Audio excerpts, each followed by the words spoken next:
¿Cómo están, chicos? Buenas tardes a todos. A ver, hola Alexia. Alexia, Brenda, Luis, Giselle, Juliana. ¿Qué tal, chicos? Hola, Lizeth, ¿qué tal? ¿Cómo estás? Buenas tardes a todos. ¿Cómo están? Bien. A ver, voy a empezar a compartir.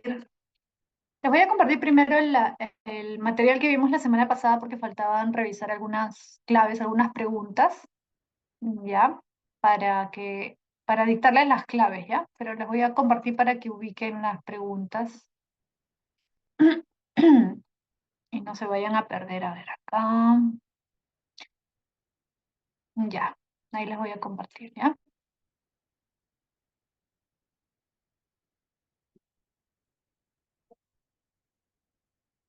Ya, ya, ahí está. Sí, ya se está viendo, ¿no? Ya más o menos nos quedamos por acá, pues, ¿no? Creo, más o menos por esta pregunta. Les voy a dictar las claves, voy a ir marcando para que vean, ¿ya? A ver, de la pregunta uno, esta de Richard Rorty, Wittgenstein, Heidegger, creo que esta sí la respondimos, pero por si acaso es la C, ¿ya? Clave y casa. La 2 es la A, verdadero, verdadero, falso. La 3 es la A también. La 4 es la B, es inductivo.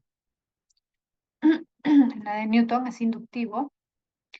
Luego, tipo 2 acá. La primera es barco, esta. Luego, 2 dado, esta, ritual de pensamiento. 3 es elefante, esta de acá, conciencia. 4 es árbol, la electricidad y la fotografía. Esta, por ejemplo, sí requiere un poco más de conocimiento, no es tan deco en realidad, porque implica conocer el texto y también saber un poco acerca de los descubrimientos en el siglo XX, ¿no? Para saber a qué se refiere. Ya, luego en el área A, la primera, preguntas, ya las últimas, la uno es la E, elefante, la 2 es la A, el problema de la demarcación, es este criterio de demarcación, la A, la 3 es casa, casa, y la 4 es barco, el ascetismo, esta de acá, ¿ya? Bien, eso con respecto a las preguntas que nos faltaron revisar la semana pasada para que ustedes puedan contrastar sus claves, ¿ya? Y ahora sí voy a compartir em, el material de teoría de esta semana. ¿Ya? Esta semana, la primera semana que vamos a ya ver temas, vamos a ver teoría, nos toca ver el tema de antropología filosófica, ¿ya? Ahí les voy a ir compartiendo. Ahí está. Ahí está, antropología filosófica. Gracias, Ángela. Ahí Ángela en el chat ha dejado las claves, por si acaso, para los que quizás les ha faltado anotar alguna, ¿ya? Gracias, Ángela. Ya, chicos. Entonces, ahora sí, vamos a empezar con nuestra clase de hoy, que es antropología filosófica. Y lo primero que quería decirles es que hay que distinguir la antropología filosófica, que es una disciplina, por eso se llama así antropología filosófica. Es una disciplina filosófica de la antropología, que es una ciencia social, ¿ya? Hay que saber diferenciarlas. Porque la antropología como ciencia social lo que hace es un estudio científico del hombre. Por lo tanto, por ejemplo, se hacen estudios de la biología humana, las características corporales, físicas y cómo eso se relaciona, por ejemplo, con cuestiones culturales, históricas, ¿no? En cambio, en el caso de la antropología filosófica, no se basa en un estudio científico del hombre, lo que no quiere decir necesariamente que los filósofos que abordan este tema ¿no? Por ejemplo, no sé, Marx, Cassirer, vamos a ver varios filósofos, no hayan, digamos, no les interese la parte científica del hombre, porque en realidad algunos sí van a tener en cuenta ese estudio científico. Por ejemplo, la teoría de la evolución de Darwin, ¿no? Que plantea el origen del hombre como resultado de un proceso evolutivo. Eso lo van a tener muy en cuenta, por ejemplo, Marx y Engels en su filosofía. ¿Ya? Pero digamos que en general la filosofía no trabaja con una base científica siempre, ¿no? O sea, hay cosas que pueden tener en cuenta, sí, pero las preguntas que se plantea la antropología filosófica, como es una disciplina filosófica, son preguntas, digamos, más abiertas, más generales y además que implican un proceso de razonamiento que no necesariamente busca su confirmación en datos empíricos o en hechos empíricos. Por eso es que es una disciplina filosófica. Entonces, no es lo mismo la antropología como estudio, ciencia social, carrera, ¿no? Que la antropología filosófica. Son cosas diferentes, ¿ya? Por si acaso. Ahora, ¿qué pregunta se plantea la antropología filosófica? Fíjate, ¿cuál es la más importante? Esta, que en realidad es lo mismo que esta. Las dos son lo mismo, porque si yo me pregunto qué es el hombre, me estoy preguntando acerca de la esencia del hombre, es decir, ¿qué me diferencia? ¿Qué nos diferencia a nosotros los seres humanos? ¿Ya? Porque acá siempre que usamos la palabra hombre es en el sentido de ser humano. ¿Qué nos diferencia a los seres humanos de otros seres que se pueden parecer mucho a nosotros, pero que no son seres humanos? Por ejemplo, los animales, ¿no? Los animales tienen muchas cosas en común con nosotros, pero no son iguales. Entonces, ¿qué es lo que nos diferencia? ¿Qué es lo que nos hace distintos? ¿Cuál es nuestra esencia? ¿No? ¿Qué es el hombre? Esa es la pregunta central de la antropología filosófica. Ojo que esta disciplina es muy bonita, es muy interesante porque tiene relación con otras disciplinas, por ejemplo, con la filosofía política, con la ética. A veces uno no tiene en cuenta las relaciones, pero en realidad las disciplinas filosóficas se relacionan bastante, ¿no? Por ejemplo, con la filosofía política. Obviamente, si tú tienes una concepción, por ejemplo, del hombre como un ser bueno, vas a plantear una forma de gobierno diferente a si tienes la idea de que el hombre es malo por naturaleza, ¿no? Entonces, sí hay una relación, sí hay una conexión. Por eso es que muchos filósofos que se han interesado en la ética, en la política, han abordado este tema de la antropología filosófica, que por cierto es una de las disciplinas más antiguas de la filosofía, porque ya desde la antigüedad muchos filósofos se preguntaron esto: ¿qué cosa nos hace humanos? ¿Qué es el ser humano? ¿Ya? Luego vamos a ver distintas respuestas o distintas alternativas acerca de esta pregunta. Ahora, aparte de esta pregunta también tenemos esta: ¿cuál es el origen del hombre? Yo sé que esta pregunta para muchos quizás en la actualidad ya no tiene mucho sentido porque ya hay una respuesta científica a esa pregunta, que es la respuesta que da la teoría de la evolución de Darwin.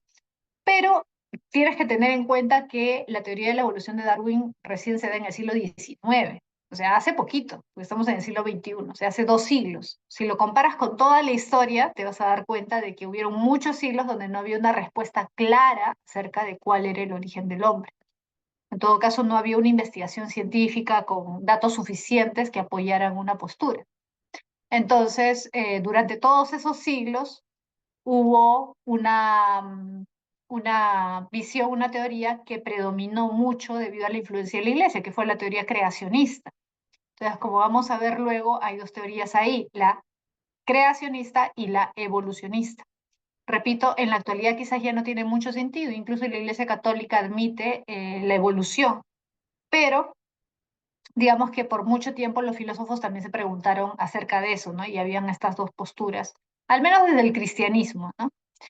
Y luego también tenemos esta pregunta, que es otra pregunta: ¿cuál es el sentido de nuestra existencia? ¿Cuál es el sentido de la existencia humana? O sea, ¿para qué estamos acá? ¿Hay algo que debamos hacer como seres humanos? ¿Hay algún propósito para nuestra vida? Ojo que esto tiene dos posibilidades, ¿no? Una es preguntarnos acerca del sentido de nuestra existencia individual, o sea, ¿para qué estoy acá? ¿No? ¿Qué es lo que tengo que hacer? ¿Cuál es mi meta en este mundo? ¿No? Que es una pregunta más personal. Pero también podríamos preguntar esto de manera más general, ¿no? ¿Qué tiene que hacer la humanidad? ¿Cuál es el objetivo de la humanidad? ¿Qué meta se tiene que plantear la humanidad?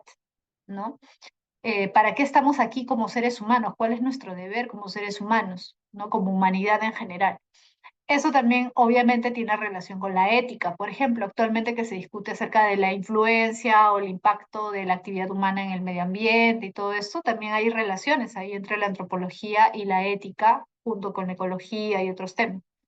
Entonces, también es un tema importante, si te das cuenta, ¿no? En este caso, nosotros vamos a abordar los tres temas, pero como vamos a ver, el más extenso es este, ¿no? El problema de la esencia del hombre, ¿ya? Entonces vamos a empezar a ver con el primero, que es el problema del origen. Fíjate, hay dos tesis o dos teorías, la teoría creacionista, como te estuve mencionando, y la teoría naturalista evolucionista, ¿ya? La creacionista obviamente se refiere a la idea de el hombre como un ser creado. Ser creado, ¿por qué? Por un ser superior, ¿no? La idea de creación, ojo, de un ser superior, ¿no? De los seres humanos y de todo lo que existe, es una idea cristiana, por si acaso. ¿Por qué? Antes del cristianismo, antes de la aparición del cristianismo, o sea, si hablamos del siglo I antes de Cristo, 2 antes de Cristo, 3 antes de Cristo, o sea, te pones a pensar en esa época, la cultura que tiene mayor relevancia es la cultura griega, pero la cultura griega, o sea, lo que tú has estudiado, lo que más o menos conoces, ¿no? Platón, Aristóteles, Sócrates, los filósofos helenísticos romanos, la época de Alejandro Magno, etcétera, no existía la idea de un dios creador, por si acaso. Los dioses, ¿te acuerdas que la cultura griega tiene una religión politeísta? Los dioses Zeus, Hera, Afrodita, Atenea, etcétera, no son dioses que crean al hombre, ¿no? El hombre no es un ser creado por un dios. Entonces, la idea de una teoría creacionista es una idea cristiana. La idea de que hay un dios que crea el mundo y crea a los hombres es una tesis cristiana. Ahora, según la Biblia, recuerdas el Génesis, porque acá vamos a ver precisamente dos representantes importantísimos del cristianismo, como son San Agustín y Santo Tomás, ¿no? O Agustín de Hipona y Tomás de Aquino. Ellos dos son considerados los representantes más importantes de la teoría cristiana. Ellos obviamente se van a basar en las escrituras, o sea, en el Antiguo Testamento y en el Nuevo Testamento, ¿no? Y en el Antiguo Testamento, en el Génesis, dice que Dios creó al hombre a su imagen y semejanza. Precisamente por eso te he puesto esta imagen, fíjate esta imagen, que es tan representativa del cristianismo, ¿no? Y en general, ¿no? Del creacionismo, fíjate. Este es un detalle, o sea, es una pequeña parte de la creación, ¿no? Que pintó, ¿te acuerdas? Miguel Ángel en la bóveda de la Capilla Sixtina, ¿no? La Capilla Sixtina en realidad es una serie de pinturas, ¿no? De distintos momentos de la Biblia, y la parte central está en la creación, que es Dios, justo esta es la mano de Dios, la más gruesa, ¿no? La que tiene el dedo así extendido, y la otra mano es la de Adán, es la creación, ¿no? La creación de Adán. Y fíjate ahí, hay un mensaje detrás de esa pintura, ¿no? Que hay que tener en cuenta. Dios está así y Adán está así. Ahí hay un mensaje detrás de esa imagen. No están igual, ¿no? El dedo de Dios está estirado y el dedo de Adán está así, ¿sí? Pero está así cerquita, cerquita, ¿no?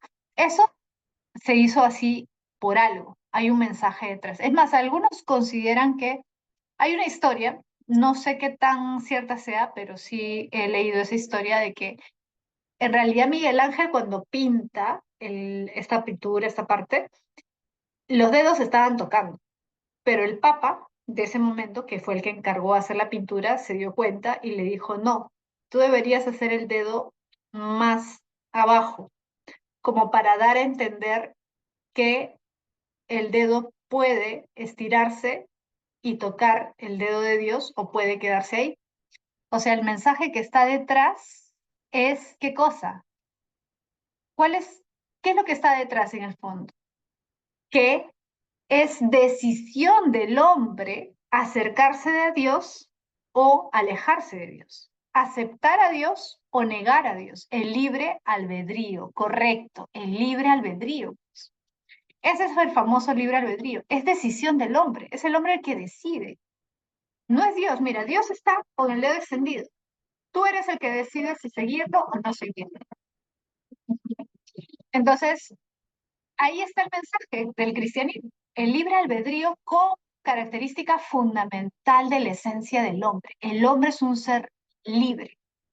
Entonces, acá está, fíjate, ¿no? Si hablamos del origen, ¿qué es el hombre? Es un ser creado por Dios. Igual que los animales, que las plantas, pero hay una diferencia.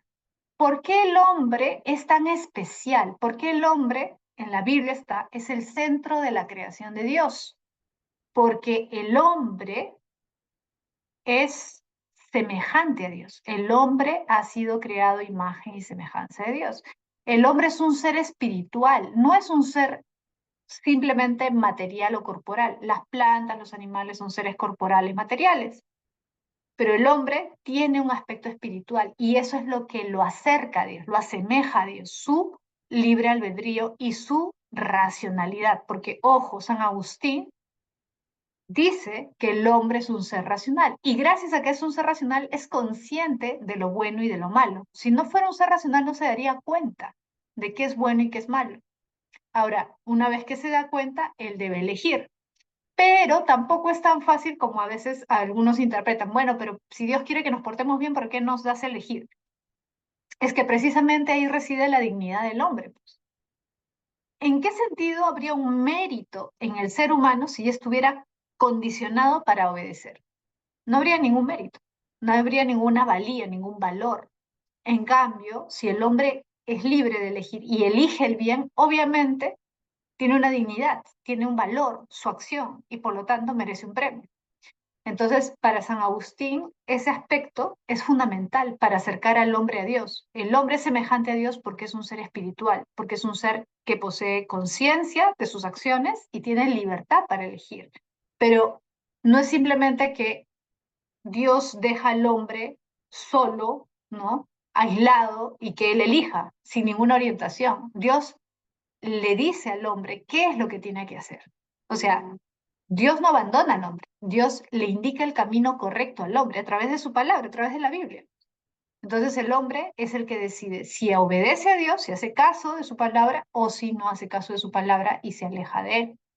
Entonces el hombre es un ser libre y eso es lo que grafica esta pintura. Es un ser creado por Dios. Por lo tanto, si es un ser creado por Dios a su imagen y semejanza, ¿qué significa? Que ha aparecido en el mundo con las cualidades que todos conocemos.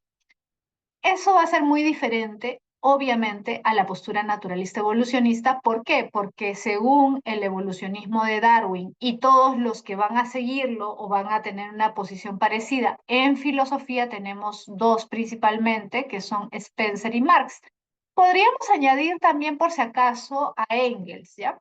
Vamos a añadir porque Engels fue un personaje, un filósofo muy cercano a Marx. Los dos trabajaron juntos.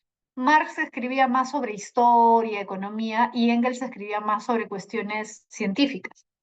Entonces, Engels también tiene trabajos y libros sobre el evolucionismo y cómo el hombre fue adquiriendo sus capacidades, ¿no? Entonces, el hombre es un ser biológico desde el punto de vista evolucionista, o sea, es como un animal, pero que ha desarrollado ciertas características que lo diferencian de los animales. ¿Y por qué ha desarrollado esas características? Por una serie de cambios que se han dado también en la realidad. Ha tenido que adaptarse a la realidad, ha tenido que adaptarse a la naturaleza y en ese proceso de adaptación ha ido adquiriendo estas características. ¿Qué características? La inteligencia, la racionalidad. O sea, características en realidad tanto mentales, intelectuales como físicas, ¿no? Porque también ha habido un cambio físico. O sea, no ha aparecido pues como una figura humana como por ejemplo en el caso del creacionismo te dice el hombre ha sido creado a imagen y semejanza de Dios. Entonces, ¿qué te imaginas? Desde el inicio el hombre formado como un hombre. En cambio, la postura naturalista evolucionista no. Ha habido un cambio progresivo del físico y también de las cualidades mentales, intelectuales, ¿no? Bueno, esas son las dos posturas que por cierto, cuando recién apareció el evolucionismo, como tú sabrás, incluso hasta el siglo XX hubieron muchas discusiones, mucha gente no aceptaba el evolucionismo, entonces estas dos posturas siempre fueron rivales. Pero, como te repito, en la actualidad la Iglesia Católica sí admite el evolucionismo, no se ha quedado en una postura creacionista, ¿ya? Ahora,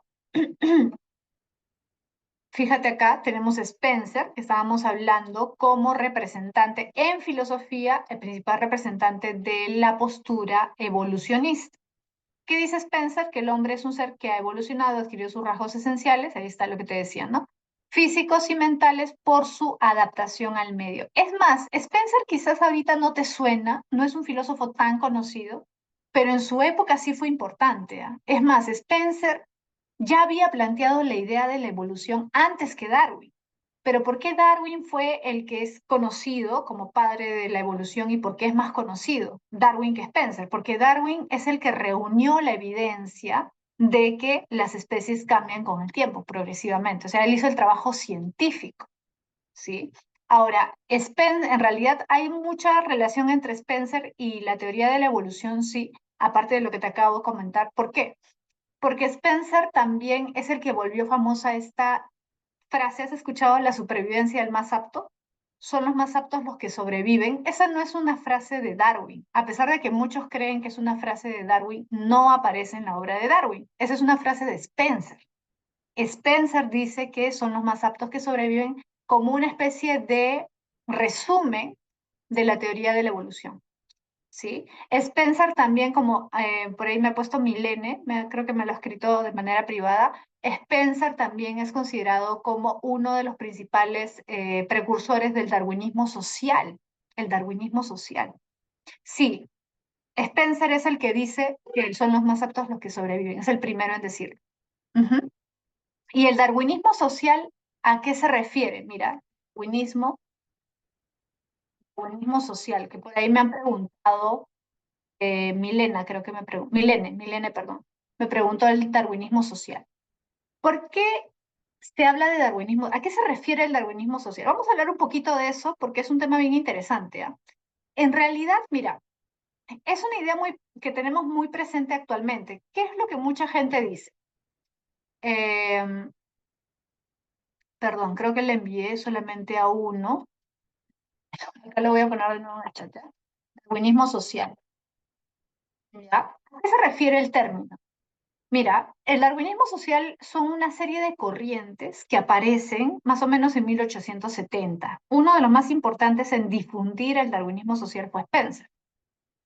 Es la idea que muchos tienen actualmente, por ejemplo, de que el que se adapta más fácilmente, el más fuerte, es el que sobrevive, ¿no? Pero eso llevado no, o sea, de la naturaleza, digamos, podemos comprobar eso en la naturaleza, pero eso llevado a la sociedad, por eso se llama darwinismo social. Es decir, que hay países, que hay incluso razas, porque en esa época se hablaba mucho de razas. Hay razas superiores y hay razas inferiores. Hay países más fuertes, hay países más débiles. La idea de superioridad racial, efectivamente, como ha puesto ahí Milene. Efectivamente, James también me ha escrito por el imperialismo, en parte también. ¿Por qué? Porque esta idea del darwinismo social fue desarrollada sobre todo en Inglaterra. ¿De dónde era Darwin? De Inglaterra. ¿De dónde era Spencer? De Inglaterra. ¿De dónde eran la mayoría, perdón, de darwinistas sociales? De Inglaterra. Inglaterra, o Gran Bretaña, ¿qué cosa era? Un imperio.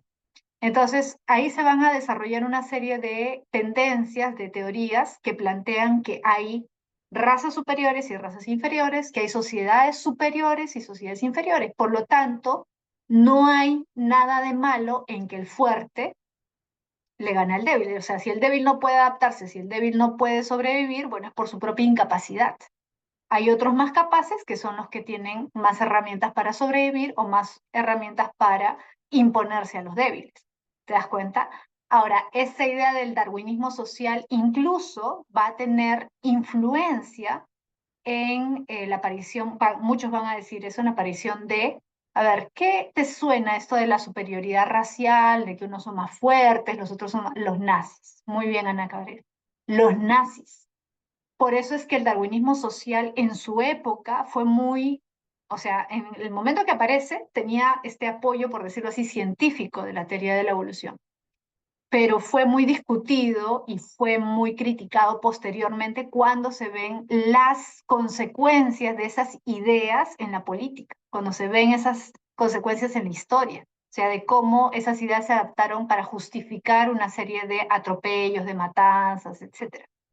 Y ahí viene la cuestión ética también, ¿no? Porque tú te podrías preguntar, oye, profesora, pero si eso se da en la realidad, ¿es malo? ¿Es malo o no es malo? ¿Te das cuenta? O sea, ahí pueden surgir una serie de debates, ¿no? O sea, si la naturaleza es así, ¿la naturaleza es mala o está bien que sea así? El hecho de que sea así la naturaleza significa que no hay que cambiarla, no hay que discutirlo, que hay que aceptarlo así nada más. Ese es un problema, ¿no? O sea, porque si tú asumes que efectivamente hay personas más fuertes, más capaces, ¿no? Y hay personas más débiles, más incapaces, y que lo natural es que el capaz, el fuerte, el apto sea el que sobreviva, puedes terminar justificando este tipo de cosas. Ese es el problema.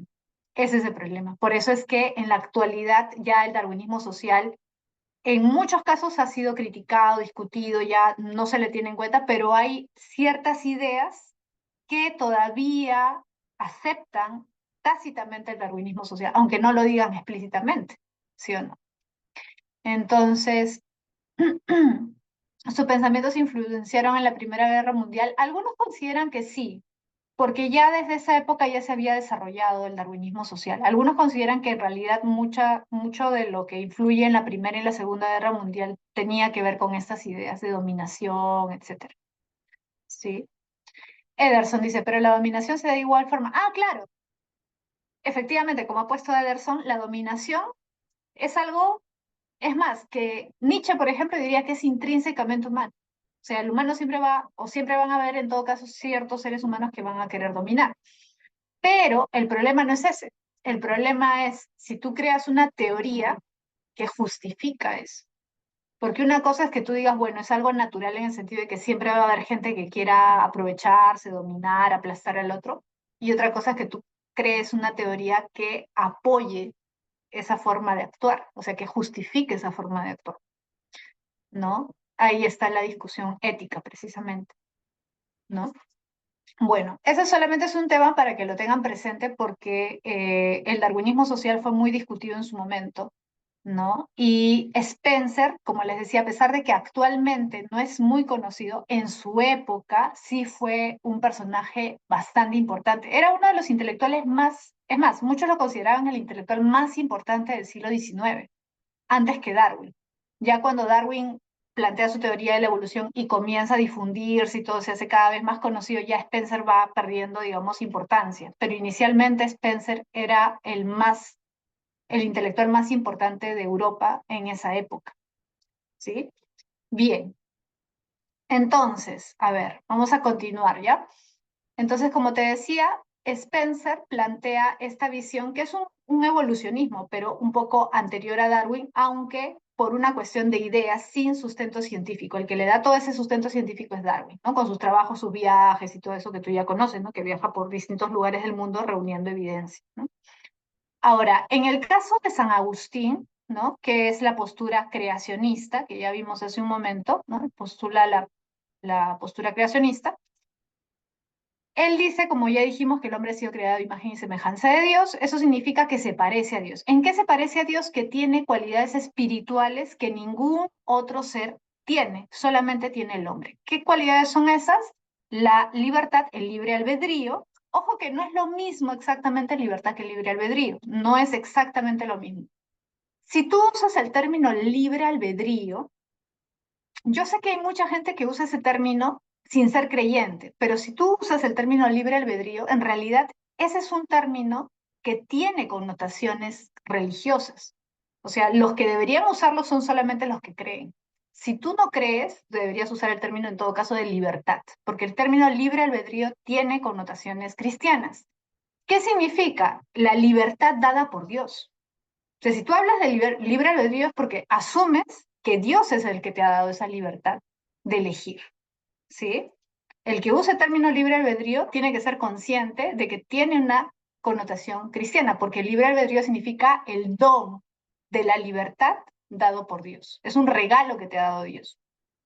Y como ya te dije, también San Agustín habla acerca de la racionalidad, ¿no? Él considera que Dios también ha creado al hombre como ser racional y por lo tanto el hombre se da cuenta, puede discernir entre lo bueno y lo malo, ¿sí? Por lo tanto, significa, ¿qué cosa? Que el hombre ha nacido con las cualidades que lo caracterizan. ¿Y eso cómo se le llama? Fijismo. Es decir, sus cualidades son fijas. O sea, ya nació con esas cualidades.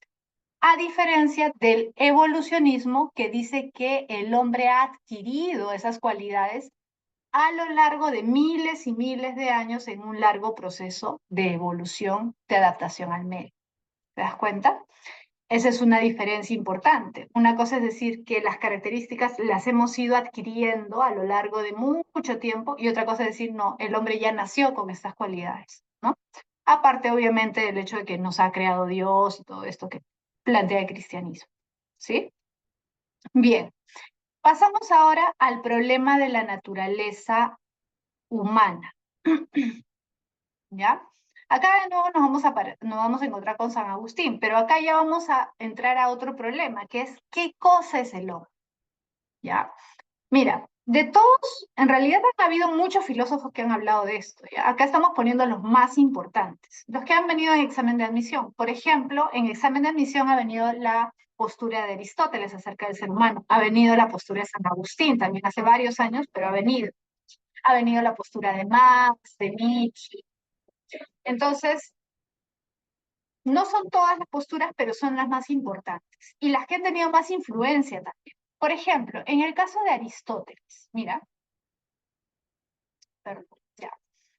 Aristóteles. Aristóteles plantea que el hombre es un animal social, fíjate, que en griego es zoon politikon.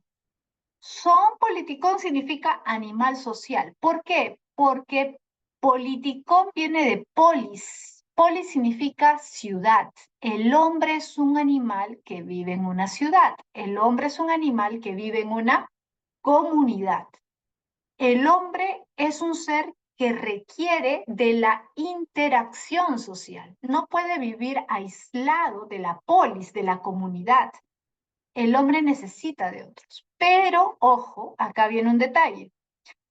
Lo primero que se te puede venir a la mente es, ya, claro, profesora, el hombre necesita de un grupo para poder sobrevivir, porque solo, aislado, no podría sobrevivir, obviamente. Pero eso será lo esencial de lo que quiere decir Aristóteles, del zoon politikon. No. ¿Por qué? Porque si pensamos en que el hombre es social porque necesita sobrevivir y por lo tanto necesita de la sociedad para sobrevivir, en realidad eso lo cumplen otros animales también. O sea, si piensas, por ejemplo, si has visto en la televisión algún documental, los leones viven en comunidad, los elefantes también se relacionan entre ellos. O sea, hay muchos animales que necesitan de la comunidad para sobrevivir.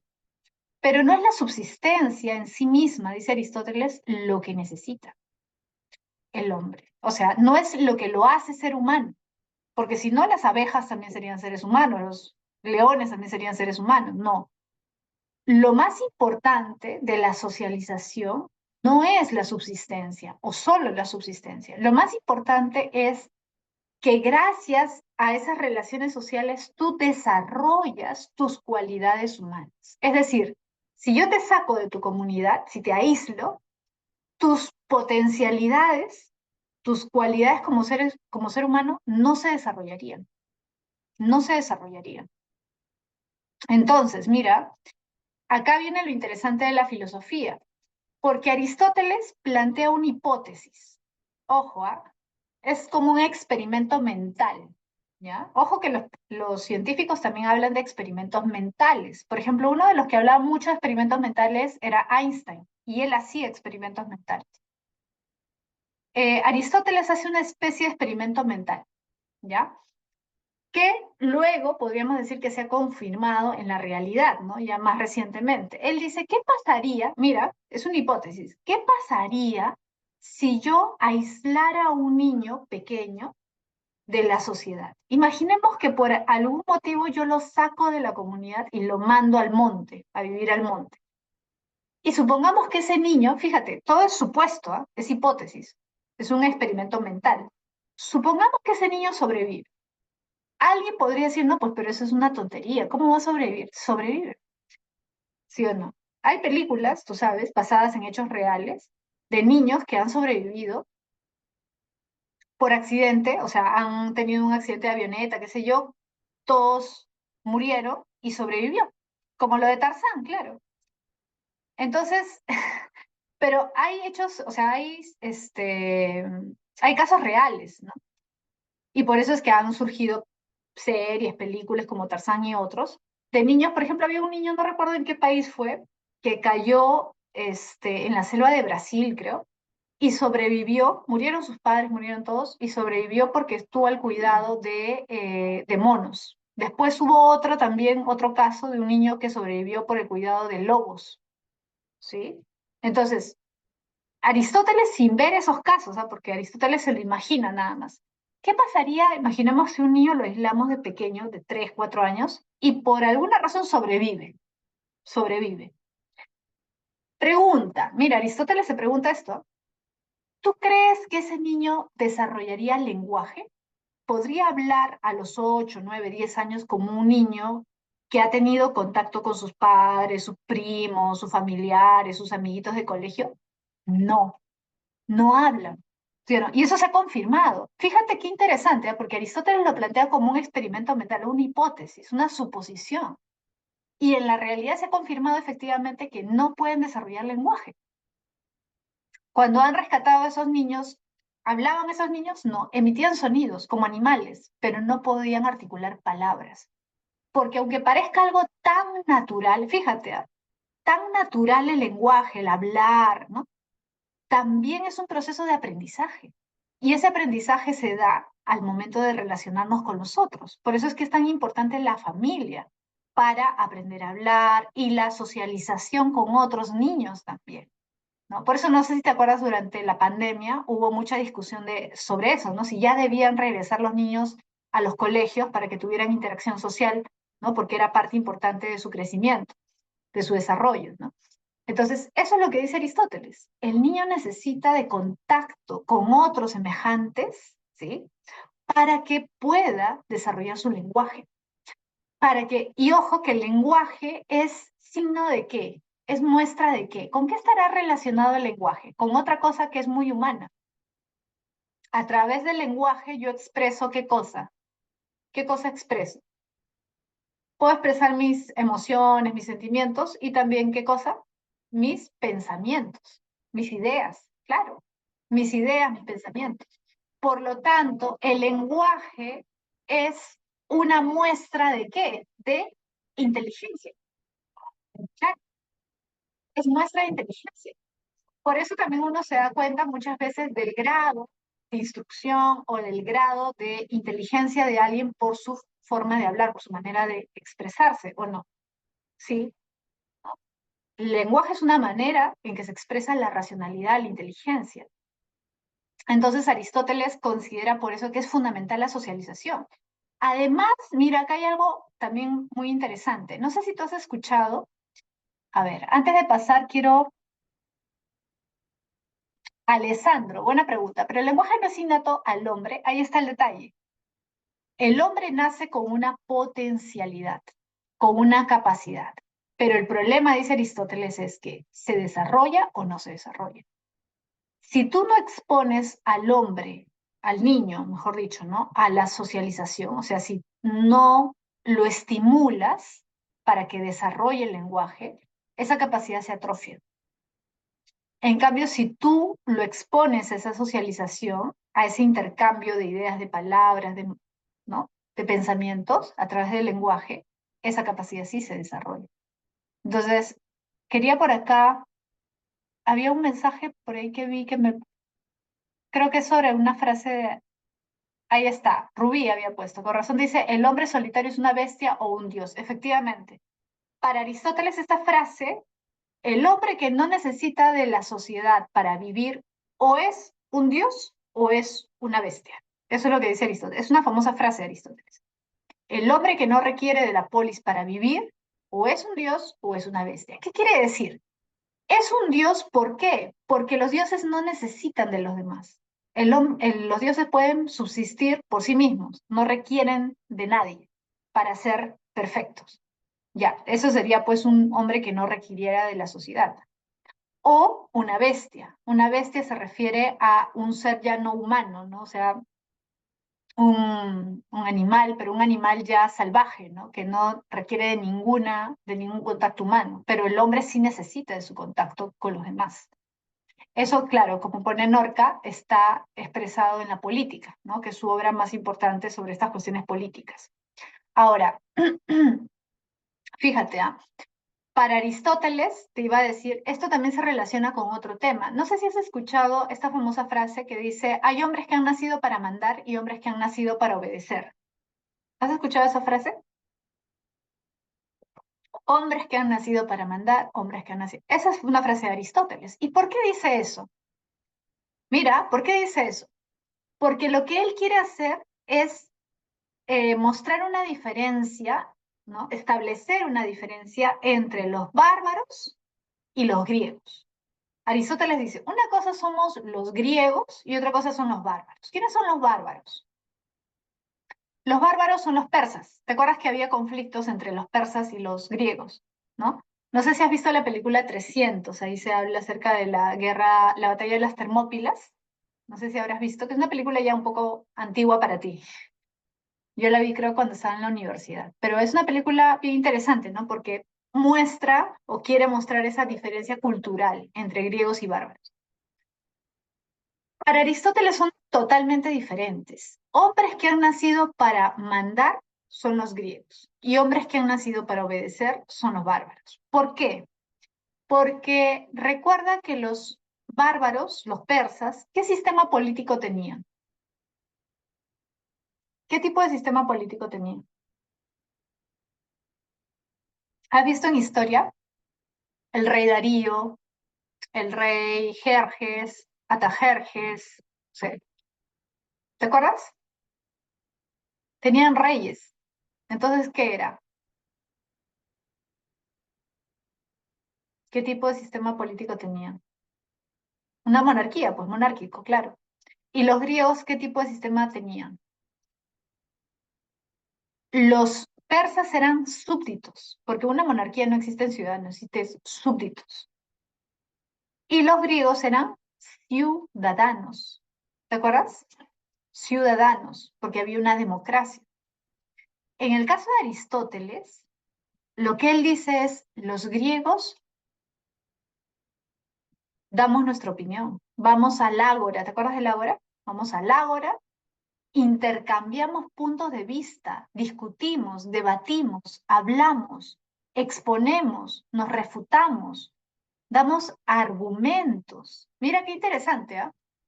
Aristóteles dice, el griego es un hombre libre porque no deja que alguien lo domine.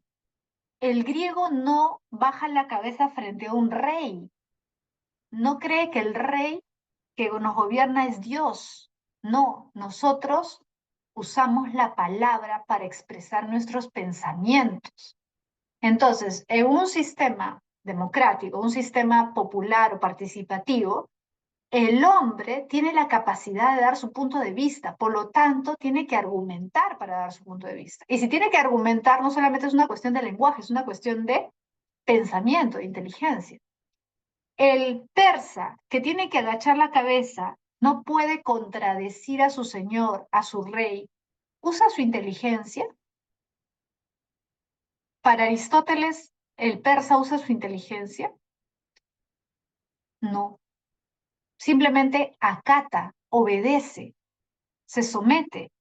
Por lo tanto, ¿es un ser libre o es un esclavo? Es un esclavo. Para Aristóteles es un esclavo porque obedece. El rey manda algo y él tiene que obedecer. Muere ahí, anda y muere. Obedece, muere por tu señor, muere por tu rey. Por eso te sugiero que veas la película 300, que es interesante, ¿no? Así se llama, 300, así un número, porque en esa película se ve bien, pues, ¿no? Los griegos van a luchar por ellos mismos, por su polis, van a luchar por un rey. Los persas van a luchar por un rey. Entonces Aristóteles dice, el griego es un hombre libre, porque está acostumbrado a gobernarse a sí mismo, a autogobernarse, dando su opinión, discutiendo, argumentando. Entonces, para él, esa es una diferencia sustancial y por eso para él lo natural es que el griego someta a los bárbaros, a los persas, pero no es natural que los persas sometan a los griegos. ¿entiende? O sea, para él es antinatural que un griego sea esclavo de un bárbaro, pero sí es natural que un bárbaro sea esclavo de un griego. ¿Por qué? Porque el persa, el bárbaro, es naturalmente esclavo para él, ¿no? Sí, porque está acostumbrado a eso, ¿no? La parodia, dice José Chá, 300 la parodia. Luis me pregunta, ¿los esclavos y mujeres griegas también los consideraba así? Para Aristóteles, los esclavos, ojo, todo tipo de esclavos son inferiores, a diferencia de los esclavos que, ahí hay sí una diferencia, ¿no? Lo que pasa es que para la época de Aristóteles, si no me equivoco, ya no es normal o es muy raro que haya un esclavo que no sea bárbaro. Ya no estaba permitido que se esclavizara a griegos. No sé si tú te acuerdas que en la época de... um, bueno, por historia, si tú has llevado historia, no me acuerdo ahorita el nombre, pero hay un gobernante griego que elimina la esclavitud por deudas. ¿Te acuerdas? Elimina la esclavitud por deudas, porque antes si tú le debías, tú aunque fueras griego, debías a alguien, te podía hacer su esclavo, porque le debías plata. Ya, eso lo elimina. No recuerdo qué gobernante fue, pero fue antes de Pericles. Lo elimina y de esa manera ya evitan la esclavitud de griegos. Entonces solamente está permitida la esclavitud de bárbaros, es decir, de pueblos no griegos, ¿sí? Y en el caso de las mujeres, sí es cierto que Aristóteles no las considera, digamos, seres humanos en todo el sentido de la palabra. No las considera. A Solón era, ¿no? Solón. Aristóteles no las considera como niños, como hombres incompletos. Bueno, en realidad existía esa idea, que era una idea no solo de Aristóteles, de muchos, porque estaba basada en ciertas ideas anteriores de Galeno, que era un médico de esa época, y otros, ¿no? O sea, en realidad en general era una sociedad machista, pero no todos, ¿ah? No crean que todos. Por ejemplo, es bien interesante porque algunos dicen es algo cultural, pues no hay que, o sea, hay que comprenderlos en su contexto, ¿no? Muchos dicen hay que comprenderlo en su contexto, pues es algo de la cultura. Hasta cierto punto es cierto, hasta cierto punto, pero eso se pone en duda cuando te enteras, por ejemplo, de que Platón no era así.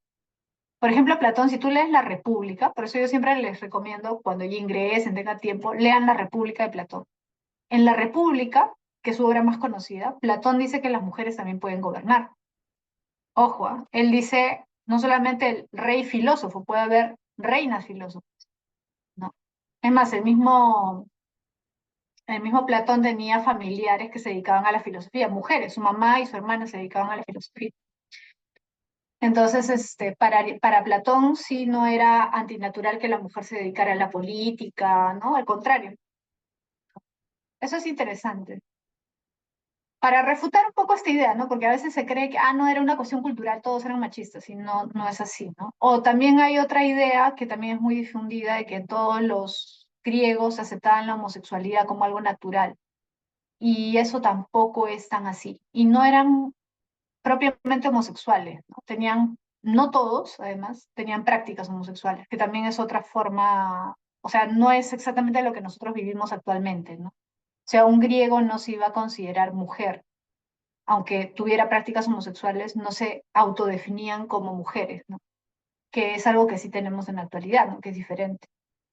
Bueno, a ver, ya.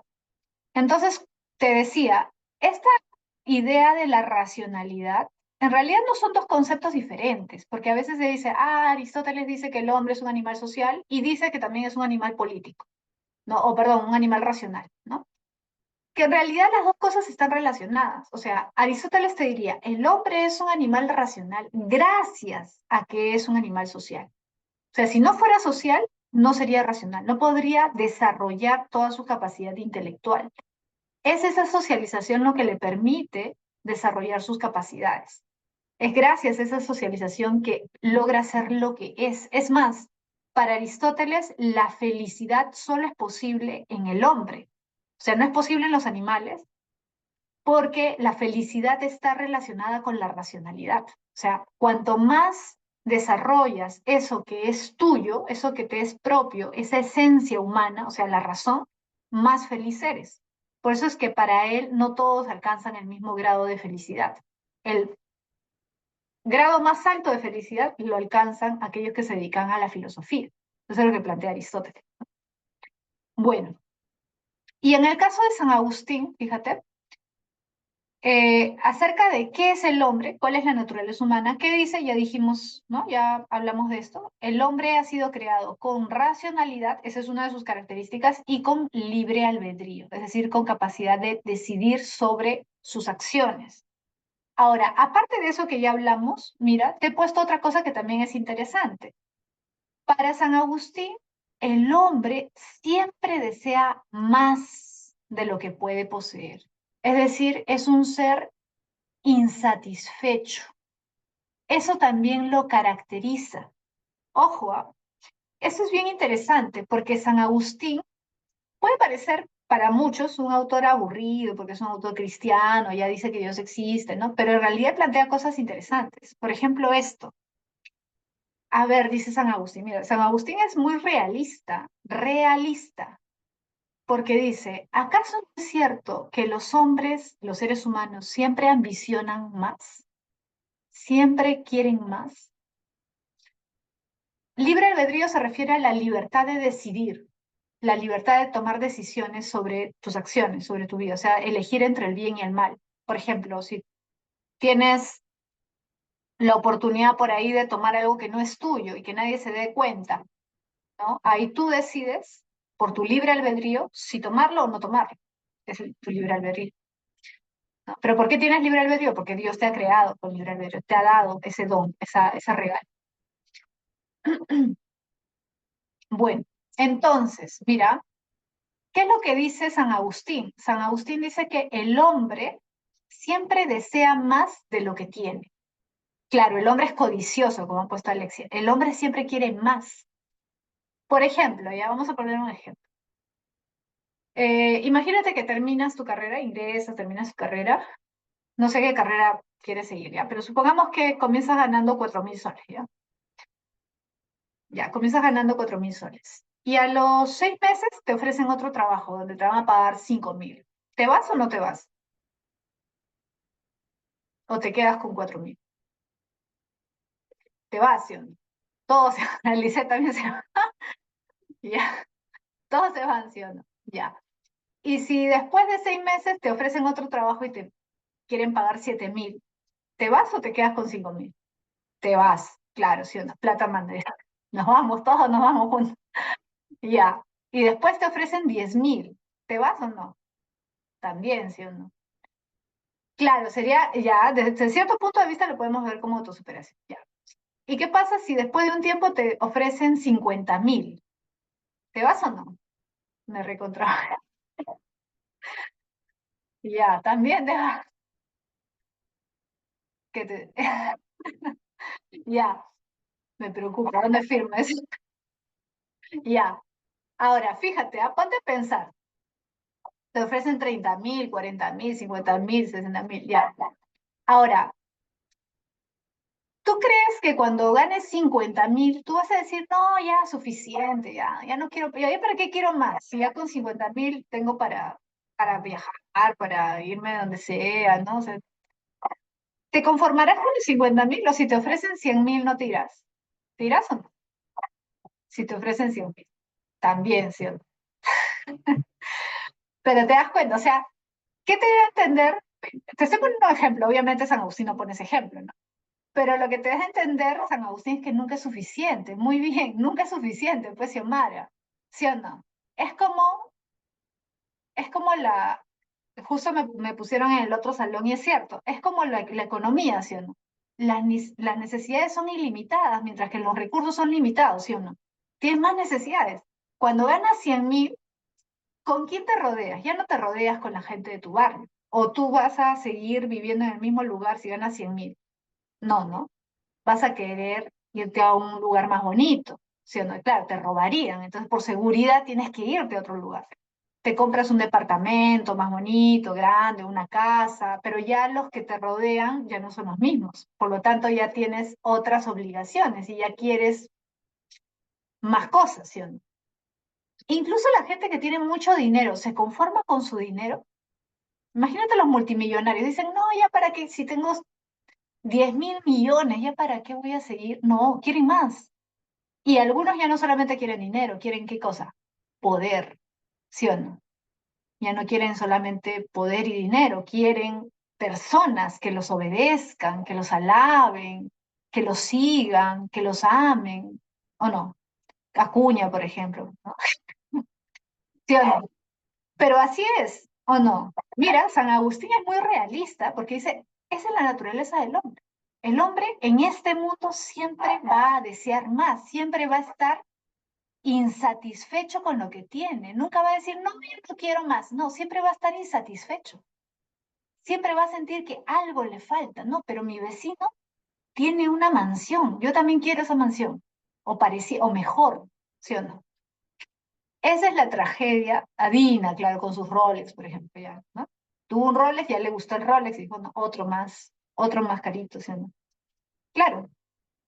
Entonces, ese es el tema, pues, ¿no? Entonces, mira, San Agustín dice, en este mundo tú nunca vas a estar contento con lo que tienes. Nunca vas a estar contento. Y eso lo vemos también incluso en las celebridades, la gente famosa, ¿sí? ¿No? Incluso se opera, pero ya no, no, pero ya envejecido, o sea, ya se me nota la arruguita, mejor me pongo ahí una inyección para verme más joven, ¿no? Tengo plata, pero ya se me está yendo la juventud. Siempre vas a querer algo más, ¿sí o no? Entonces, mira, San Agustín lo que da a entender es que, a ver, ponte a pensar, la felicidad como ese sentimiento de satisfacción plena, ¿la consigues en este mundo o no? ¿Podrás conseguir la satisfacción en este mundo? ¿Será suficiente este mundo para todo lo que deseas? No, porque este mundo es finito y tus deseos son infinitos. Tus deseos siempre van a ser infinitos. Entonces, lo finito no puede satisfacer lo infinito. Y ahí San Agustín usa una metáfora bien interesante. ¿Ah? Mira, imagínate esto. Dice, es como, es como imagínate el sediento. Imagínate una persona que tiene tanta sed que ha dejado de tomar agua días y días y tú le ofreces un vaso de agua. Toma su agua. ¿Se satisface? No. Toma otro vaso de agua. ¿Se satisface? No. Otro. Y así. Entonces, ¿qué dice San Agustín? La sed del hombre es infinita y el agua de este mundo es finita. Por lo tanto, lo único que puede satisfacer todos nuestros deseos tiene que ser algo infinito. ¿Y qué es lo único infinito? ¿Qué es lo único infinito? Dios, claro. Por lo tanto, para San Agustín, ¿cuándo el hombre será feliz? ¿Cuándo alcanzará su felicidad el hombre? Cuando el hombre se una con Dios, cuando el hombre contemple a Dios, ahí recién saciará su sed infinita. Ahí recién. Por lo tanto, en este mundo todo es temporal, ¿o no? ¿Todo en este mundo es temporal o no? Todo en este mundo es finito. Todo en este mundo perece, es pasajero, caduca. ¿No te hace recordar a alguien? ¿Quién decía que este mundo físico, material, sensorial es finito, mutable, se corrompe? Platón, claro, pues te das cuenta, San Agustín es platónico. ¿Por qué? Porque precisamente en Platón por primera vez está esa idea de que hay dos mundos, pues, un mundo perfecto, un mundo imperfecto, un mundo finito, un mundo infinito, un mundo mutable, un mundo inmutable. ¿Te das cuenta? Claro, pues por eso San Agustín es platónico, porque esa idea de dos mundos está en Platón. Y la idea de que la perfección solamente la encuentras en el mundo de las ideas, en el mundo inmutable, no. Esa idea se parece a la idea de un paraíso, ¿no? A la idea de que existe un Dios o una realidad suprasensible, ¿sí o no? ¿Te das cuenta? Bueno, entonces eso, ¿no? O sea, por eso San Agustín escribe La ciudad de Dios. Una de sus obras más importantes, hay dos, ¿no? Las confesiones, que son bien bonitas, bien interesantes, y la ciudad de Dios. Ojo, en examen de admisión ha venido la ciudad de Dios. Y generalmente cuando ha venido han preguntado acerca de eso, pues, ¿cuál es la diferencia entre la ciudad humana, la ciudad mundana y la ciudad divina? La ciudad divina es donde nada se corrompe, donde todo es permanente, perfecto, donde el hombre puede alcanzar su verdadera felicidad. El mundo es pasajero. Roma, recuerda que San Agustín vive en la época de Roma, del Imperio Romano, y Roma ya se está degenerando, se está corrompiendo, ¿no? Por su ambición, su deseo de grandeza, de querer más, de poseer más. ¿En qué ha acabado Roma? En la degeneración. ¿Tú has visto ahora en Semana Santa alguna película de la época del cristianismo y del Imperio Romano? Ahí precisamente se grafica eso, pues, ¿no? Ahí se grafica eso, la corrupción del imperio, por esos deseos de tener cada vez más, ¿no? Y cómo los cristianos rompen con eso precisamente porque ellos tienen el anhelo, la idea de que hay un mundo superior y están dispuestos a morir, ¿no? Y a dejar todo lo terrenal por esa aspiración a un mundo mejor, ¿no? Rubí dice, me dice, ¿es cierto que creer en Dios y paraíso muestra nuestro miedo a la muerte, que no haya nada después?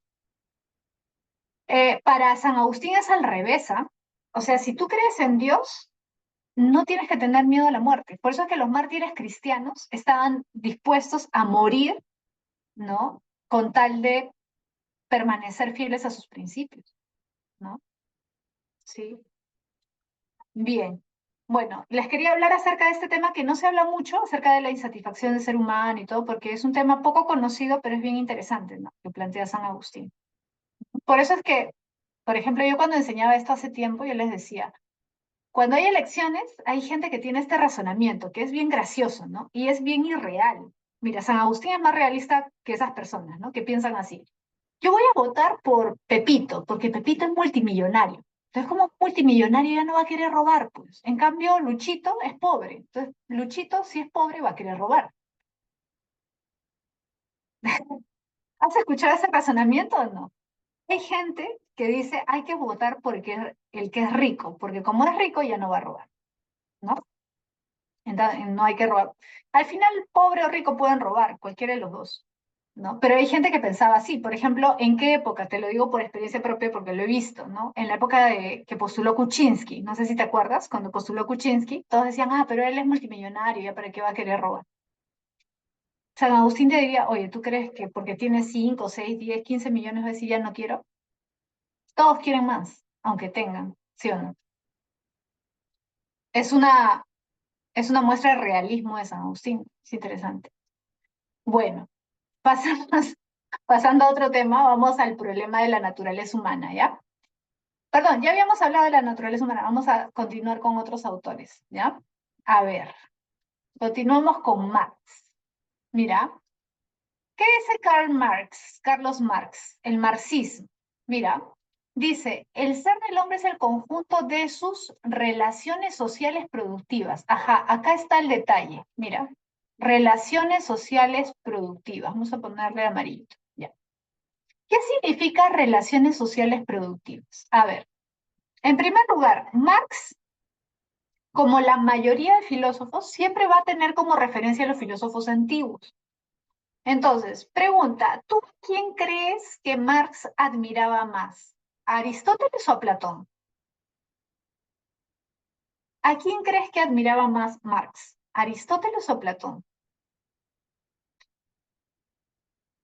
Ojo que él leyó a ambos, ¿ah? Pero ¿a quién habrá apreciado más? Aristóteles. ¿Por qué? Porque Platón para Marx es un idealista.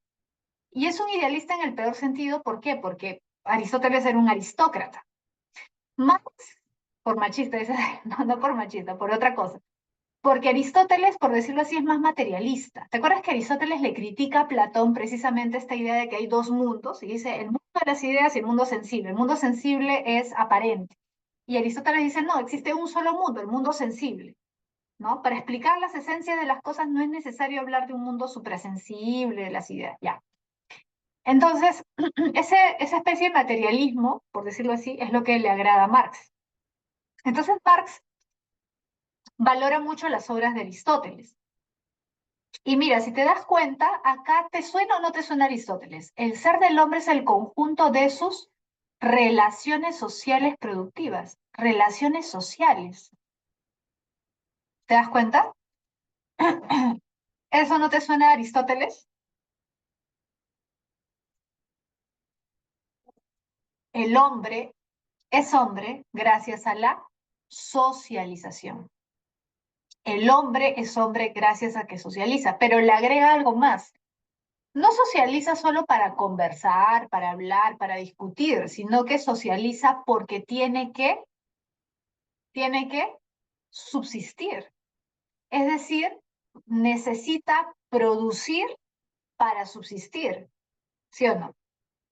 Tiene que satisfacer sus necesidades. Recuerda que Marx le presta mucha atención a la economía, ¿sí o no? Porque la economía es el estudio de cómo nosotros utilizamos nuestros recursos para satisfacer nuestras necesidades. Entonces, ¿qué dice Marx? El hombre finalmente es el resultado de esas relaciones sociales productivas. ¿Por qué? Porque a lo largo de la historia, ¿qué ha tenido que hacer el hombre? Relacionarse con otros para producir y satisfacer sus necesidades. Desde la época de las cavernas, ¿o no? Y con el paso del tiempo incluso ha tenido que ponerse de acuerdo, dividir el trabajo siempre. Ah, ya, tú cazas mejor que yo, ya, entonces tú sales a cazar. Yo me quedo aquí cuidando, o yo me quedo aquí haciendo las puntas de las lanzas, ¿no? Para crear las armas, etcétera. Poco a poco el hombre ha tenido que organizarse para producir, para subsistir, de diferentes formas, ¿no? De diferentes maneras. Y por eso es que Marx habla, por ejemplo, de las relaciones económicas, productivas, que hay en la época antigua, por ejemplo, el esclavismo, ¿no? En la época de los griegos, o el feudalismo en la época medieval, o el capitalismo en la época moderna. ¿Sí o no?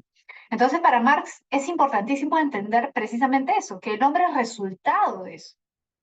O sea, el hombre no es que nace y aparece en el mundo con sus cualidades, sino que va adquiriendo cualidades en función de ese trabajo que tiene que hacer para subsistir. Por eso es que Marx, acuérdate, nunca te olvides, Marx es, está muy influido por el darwinismo, ¿sí? Por el evolucionismo. El evolucionismo le da la razón a Marx. ¿En qué sentido? En que Marx también recuerda que es un crítico del cristianismo. Marx es crítico de la religión. Él no cree, pues, que el hombre es un ser espiritual. El hombre es un ser material, por eso es materialista. Es un ser biológico que ha ido adquiriendo, como dice Darwin, sus características gracias a un proceso de evolución. Pero ese proceso de evolución, ¿qué significa? Adaptación al medio. Y para adaptarse, ¿qué tiene que hacer? Tiene que crear cosas, ¿no? Para sobrevivir. Es decir, el hombre es el resultado de todas las cosas que ha tenido que hacer para subsistir a lo largo de la historia. Es decir, su inteligencia, su racionalidad y todo lo demás, ¿no? El crecimiento de su cerebro, todo eso es consecuencia de su trabajo, es consecuencia de su adaptación al medio, ¿sí? Eso es lo que plantea Marx. Fabiola me pregunta, profesora, pero Marx no critica el hecho de la superioridad, ¿no sería en contra de Aristóteles? Ah, en ese sentido sí. O sea, Marx valora la importancia que le da Aristóteles a la socialización, porque para Marx también el hombre es un ser social y necesita de la sociedad para subsistir. Pero sí criticaría la idea de que hay hombres superiores e inferiores. Eso sí lo criticaría Marx. Eso sí. Eso sí lo criticaría Marx, porque para Marx todos los hombres son iguales. Y por eso es que algunos consideran que, aunque Marx no lo aceptaría, ahí hay una cierta influencia de la religión, porque Marx parte de la idea de que todos somos iguales. Y en realidad esa es una idea cristiana. Ojo, la idea, mira, de que, mira, el hombre ha creado, perdón, Dios ha creado al hombre a su imagen y semejanza. El hombre ha sido creado a imagen y semejanza de Dios. Por lo tanto, ¿todos los hombres somos iguales o no? ¿Todos somos iguales o no? Para San Agustín, para el cristianismo, todos somos iguales. Por eso es que los esclavos en la época de Roma se rebelan. ¿No has visto Espartaco? ¿Has visto Espartaco? ¿Has escuchado de Espartaco? Se rebelan, ¿sí o no? Porque dicen, oye, pero ¿por qué yo tengo que ser esclavo si él es igual que yo? Si él es igual que yo, ¿por qué yo tengo que someterme? ¿No? Claro, y por eso muchos ven en Jesús un peligro político. lo ven como una amenaza política, porque dicen, oye, este hombre está enseñando a todos que somos iguales. Él está diciendo que todos somos iguales, que todos somos iguales. En esa época todavía no se aceptaba del todo. En realidad el cristianismo es el que lleva la idea de que todos los hombres somos iguales. Por eso, repito, algunos consideran que aunque Marx no lo acepte, hay una influencia del cristianismo y de la religión en su pensamiento. Bueno, entonces se entiende, ¿no? Es la realidad social, económica, la que te forma como ser humano. Por eso dice, fíjate, el ser social determina la conciencia social. El ser social determina la conciencia social. ¿Qué quiere decir eso? El ser social se refiere a la realidad, a las condiciones materiales en las que vive el hombre. La conciencia social son las ideas, el pensamiento. En realidad el pensamiento y las ideas son una derivación, son una consecuencia de. ¿A qué me refiero? Por ejemplo, para que entiendas esta frase, que es una frase literal, ¿eh? El ser social determina la conciencia social. La realidad determina las ideas. Tú has, me imagino, cuando has tenido clases de literatura, por ejemplo, muchas veces tu profesora de literatura, te explican el contexto, ¿no? Y te dicen, mira, esto estaba pasando en Francia en tal época y por eso es que surgieron tales corrientes, ¿no? Tales corrientes artísticas, poéticas, qué sé yo. O esto estaba ocurriendo en Alemania en el siglo tal y por eso apareció esta tendencia, qué sé yo. O incluso, ¿no? En historia, ¿no? Te pueden mencionar un contexto que propició ciertas ideas. Entonces, ¿qué significa eso? Que la realidad genera las ideas, no al revés, no son las ideas las que generan la realidad, es la realidad material la que genera las ideas. Por ejemplo, en la antigua Grecia, ¿por qué surgió la filosofía? ¿La filosofía surgió de la nada o fue una consecuencia de? ¿Qué hubo para que surgiera la filosofía? Según muchos intérpretes, ¿ah? ¿Cuál fue una de las condiciones básicas necesarias para la aparición de la filosofía?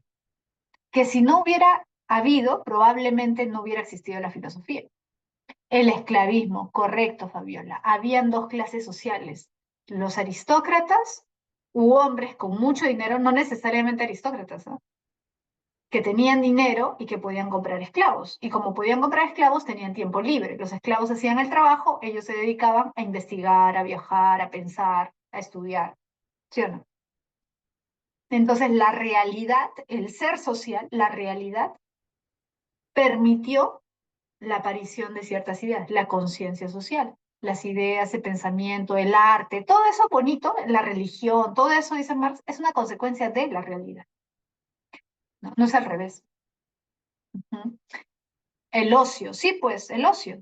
Pero ustedes mismos, ¿ah? A ver, díganme, siendo sinceros, a ver, yo me imagino que quizás por acá hay algunos que sí trabajan o esto, ¿no? Pero ponte que tú tuvieras que trabajar todo el día. Imagínate que no tuvieras papá, mamá, abuelito, no sé, nadie que te apoyara, un tío, una tía, una hermana. ¿Podrías estar acá? ¿Podrías estar acá? Probablemente no, sería muy complicado. Tú tienes ocio, tú eres ocioso, ¿o no? Claro, eres ocioso, porque necesitas ocio para estudiar. ¿O no? O sea, necesitas tiempo libre para estudiar. Si tuvieras que trabajar todo el día, no tendrías tiempo libre. No me delaten. La cuestión es que aproveches tu ocio, pues. Esa es la cuestión, ¿sí o no?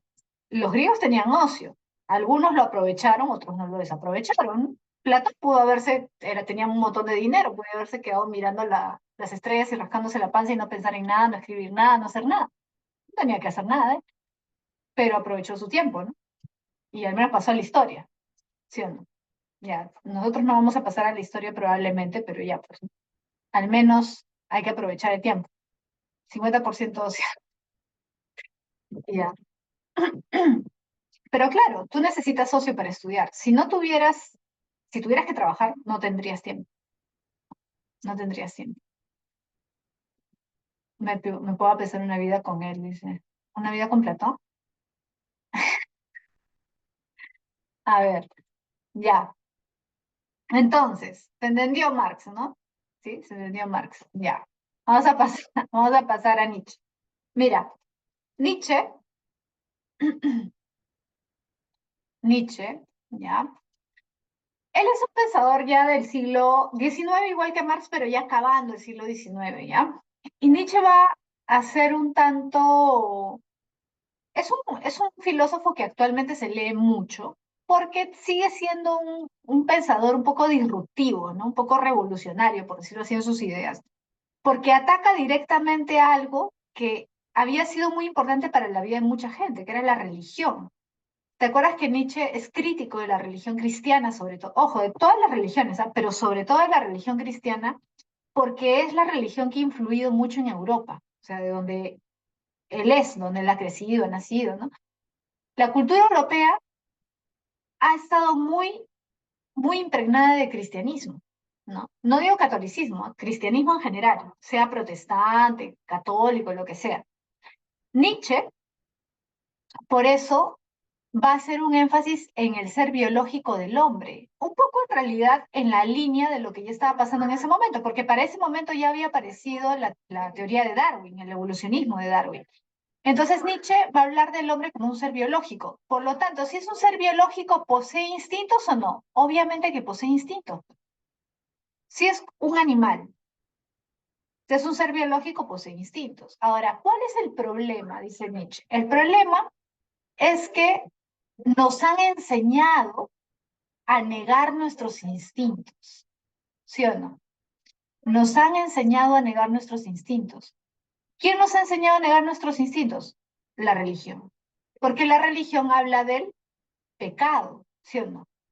En la iglesia te hablan del pecado, ¿o no? ¿No?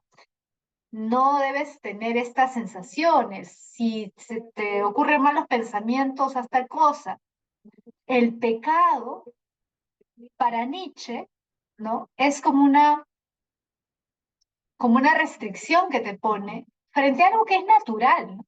Porque finalmente, precisamente porque el hombre es un ser biológico, posee instintos, por lo tanto es natural que tenga deseos, es natural que tenga ciertos pensamientos, pero al tachar eso como pecado, el hombre se siente mal por sentir eso. O sea, algo que es natural, terminas interiorizándolo y sintiéndolo como algo negativo, como que tú estás mal, ¿no? Pero ¿por qué siento esto? ¿Pero por qué pienso esto? Dios me va a castigar, está mal que sienta esta cosa.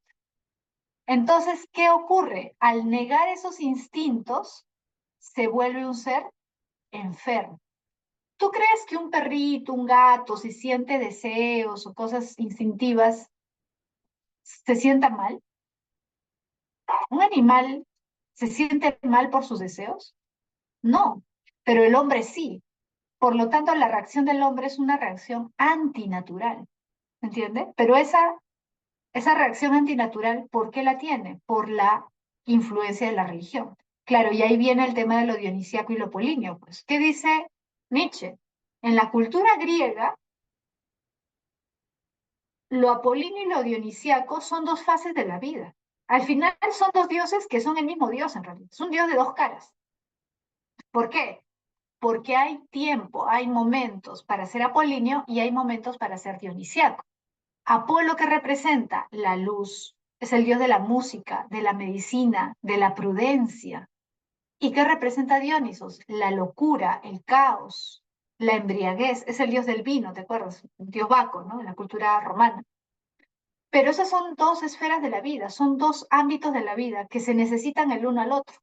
Por eso en la cultura griega existían las fiestas dionisíacas, que en Roma van a ser las bacanales, pues, ¿no? Hay momentos de locura y hay momentos de prudencia, pero son dos esferas del humano. O sea, el humano es las dos cosas, no puede negar uno ni negar otro. El problema es de la cultura europea es que ha tratado de negar lo dionisíaco, matar lo dionisíaco, ocultar lo dionisíaco, como si se pudiera hacer eso. Y Nietzsche dice, eso es antinatural. El problema de la cultura europea es que el cristianismo y la filosofía racionalista, recuerda a Platón, a Sócrates, ha influido en esta visión de que todo lo que no es racional es malo, que hay que matar o ocultar lo irracional. cuando eso es imposible, porque el hombre es las dos cosas. Y cuando niega una parte de su ser, una parte importante de su ser, que es lo dionisíaco, termina enfermando. Por eso, para Nietzsche, el hombre es un ser enfermo, ¿no? Y por eso es que el hombre tiene que ser superado por el superhombre, ¿no? El superhombre es el que supera ese estado enfermo del hombre, ¿no? Pero bueno, eso es lo que plantea Nietzsche, ¿no? Efectivamente, lo dionisíaco y lo apolíneo tiene que ver bastante en eso, ¿no? Vamos a ver. Continuamos en Cassirer y Shell, ¿ya? A ver, vamos a comenzar con Cassirer. Con Cassirer. A ver, pregunta Marelis. Dice, Miss, entonces estaba bien ser un ser irracional por naturaleza. Ah, ya, esa es una buena pregunta. A ver, acá hay un detalle, ¿no? En realidad, Nietzsche no es tan fácil como puede parecer. Lo que pasa es que Nietzsche, por su propia forma de pensar, no crea una teoría así exacta que tú puedas decir, ay, Nietzsche piensa esto, porque en algunos casos también es medio ambiguo, es un poco ambiguo, se contradice, efectivamente, como ha puesto Grisel por ahí. Sí, es un poco ambiguo. Entonces no es que haya la teoría nietzscheana, esto es lo correcto y esto es incorrecto. No es tan así, pero lo que pregunta Marelis es interesante porque efectivamente algunos podrían preguntar, ah, ya, entonces Nietzsche busca la irracionalidad, que el hombre sea irracional, y no. No, ¿por qué? Porque precisamente Nietzsche considera que el hombre es apolíneo y dionisíaco. No dice solo que es dionisiaco, no, también es apolíneo. Tienen las dos cosas. Entonces, lo que critica Nietzsche es el exceso de racionalidad. El hombre tiene un aspecto racional, sí, pero también tiene un aspecto irracional. Lo que a él le parece negativo es negar completamente el aspecto irracional del hombre, como si el hombre pudiera ser solo razón. Negar el cuerpo, negar el placer, negar la ambición, todo eso que es natural en el ser humano, para Nietzsche no debería ser negado, no debería ser visto como algo negativo. Por ejemplo, el cristianismo te habla acerca de la riqueza como algo malo. No sé si has visto, si has estado viendo películas en Semana Santa, hay una famosa frase que aparece en la Biblia, en uno de los evangelios, ¿no? Que dice, eh, creo que Jesús le pide a un rico que reparta su riqueza. Le dice, ya, ¿quieres seguirme? Si quieres seguirme realmente, reparte todo lo que posees entre todos.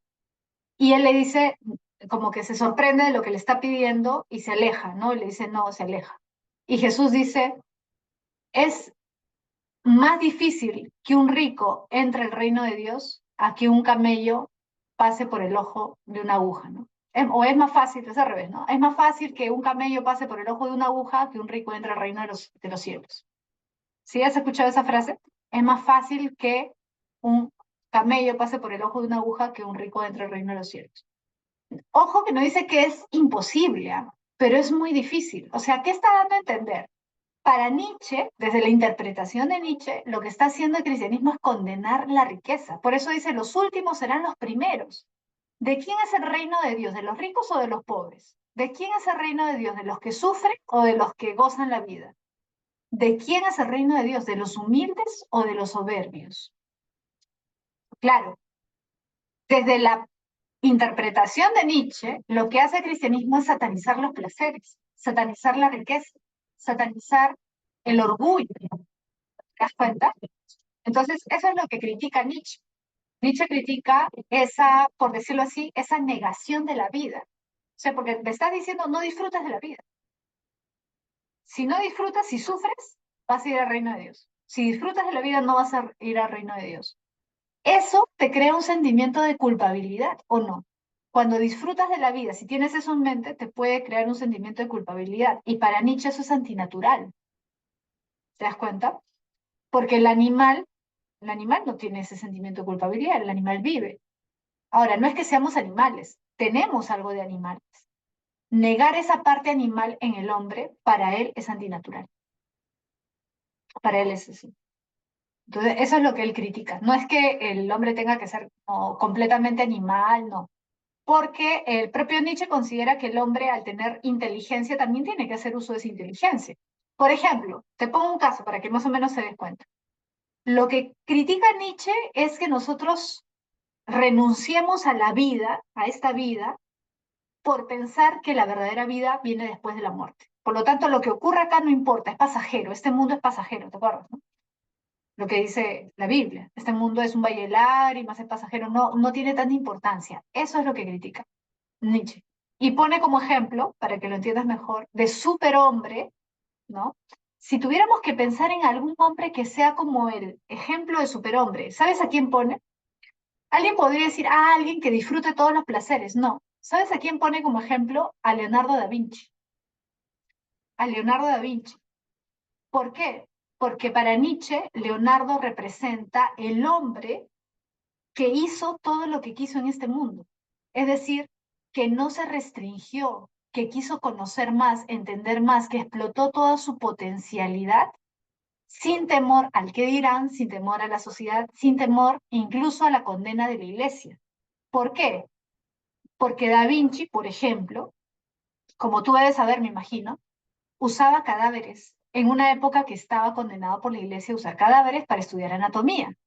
Porque tú sabes que Da Vinci estudiaba anatomía. ¿Y cómo lo hacía? Tenía que tener cadáveres. Y en esa época no estaba permitido usar cadáveres. ¿Sí? Él compraba cadáveres. Cuando habían conflictos, pestes, había algún problema, él iba y compraba los cadáveres para poder estudiar anatomía. Y eso lo hacía a espaldas de la iglesia, obviamente, escondidas, porque si la iglesia se enteraba, lo condenaban. Pero entonces Nietzsche diría, él hizo lo que creyó que debía hacer. Él no se restringió por condenas sociales, por la condena de la iglesia, que estoy pecando, que no. Él explotó toda su potencialidad sin estar pensando, no, voy a condenar mi alma si voy en contra de la iglesia, si hago esto, que la Biblia dice que está mal, no. No se restringió, ¿no? Sí. A ver, sí, debía haber un equilibrio. Dice Dana, Dana me pregunta, ¿para él debía haber un equilibrio entonces? Sí, era más un equilibrio. Lo que Nietzsche condena es el pretender, cuando es mentira encima, dice él, ¿no? Es mentira eso de que somos seres absolutamente racionales. Esa, esa hipocresía, eso es lo que él criticaba, de pretender una racionalidad absoluta, cuando en la realidad no es así. ¿Sí? Grisel también me preguntaba, él estaba en contra de la religión, más no de Jesús. Sí, pues es cierto. Ojo, en los libros de Nietzsche no vas a encontrar una crítica a Jesús. Al contrario, ¿sabes lo que dice Nietzsche? Dice que Jesús era un superhombre. Jesús era un superhombre. ¿Por qué era un superhombre? Porque era un hombre al que todos seguían. El problema no es Jesús, el problema son los cristianos. Los cristianos son las ovejas. Jesús no era una oveja, Jesús era un líder. Jesús hizo que lo siguieran. ¿No? El problema es el mensaje en todo caso, ¿no? El mensaje de igualdad, que para él era mentira, ¿no? Que todos somos iguales, ¿no? Pero él como figura no es una oveja. Él, o sea, Cristo, Jesús, como figura, es un líder, es un superhombre. Los que lo siguen es el problema. Ya. En el Anticristo hace una serie de críticas a la religión, pues a la religión cristiana, ¿no? Y a su crítica a la sociedad, a la hipocresía de la sociedad y a ese tipo de cosas. Ya. Ustedes se emocionan cuando sale el tema de Nietzsche. A ver. Pero pueden leer, las obras de Nietzsche no son muy extensas, ¿ah? Si les llama la atención, pueden conseguir algunas obras. Pero eso sí les digo que, como les dije hace un momento, no piensen que van a encontrar una teoría así bien armada como Aristóteles, Platón, porque en algunos casos se contradice, ¿no? Tiene un pensamiento así un poco ambiguo. Ya, a ver. Vamos a continuar con Cassirer, ¿ya? A ver. Te voy a mostrar algo acá. A ver dónde está. Ya. Mira, ¿ves esto?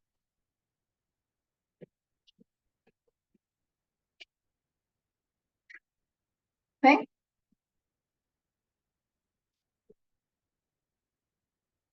Ya. El mapa de Harry Potter, dice. ¿No se vio? Ahí se ve, ¿no? ¿Lo ven? No. Es una taza, pero ¿qué tiene? Es el logo de San Marcos, el escudo, pues. El escudo de San Marcos es. ¿Ven? Ahí está San Marcos con su leoncito, ¿ves? Las coronas de los tres reyes de la ciudad de Lima, la ciudad de los reyes. Ya, ya. ¿Por qué te muestro eso? A ver, ¿qué simboliza para ti esto? Simboliza algo, ¿no? ¿O no? Cuando ingreses, acabes tu carrera, vas a querer tu fiesta de promoción, ¿sí o no? Vas a ir con tu birrete, tu toga, ¿no? ¿O no? Yo no tuve, por cierto, nada de eso, ¿no? Pero, porque no, como éramos una escuela chiquita, éramos 5 gatos los que salíamos, ¿no? Que íbamos a hacer fiesta ni nada. Pero la ceremonia, ¿sería algo especial para ti o lo dejarías pasar? Imagínate que egresas.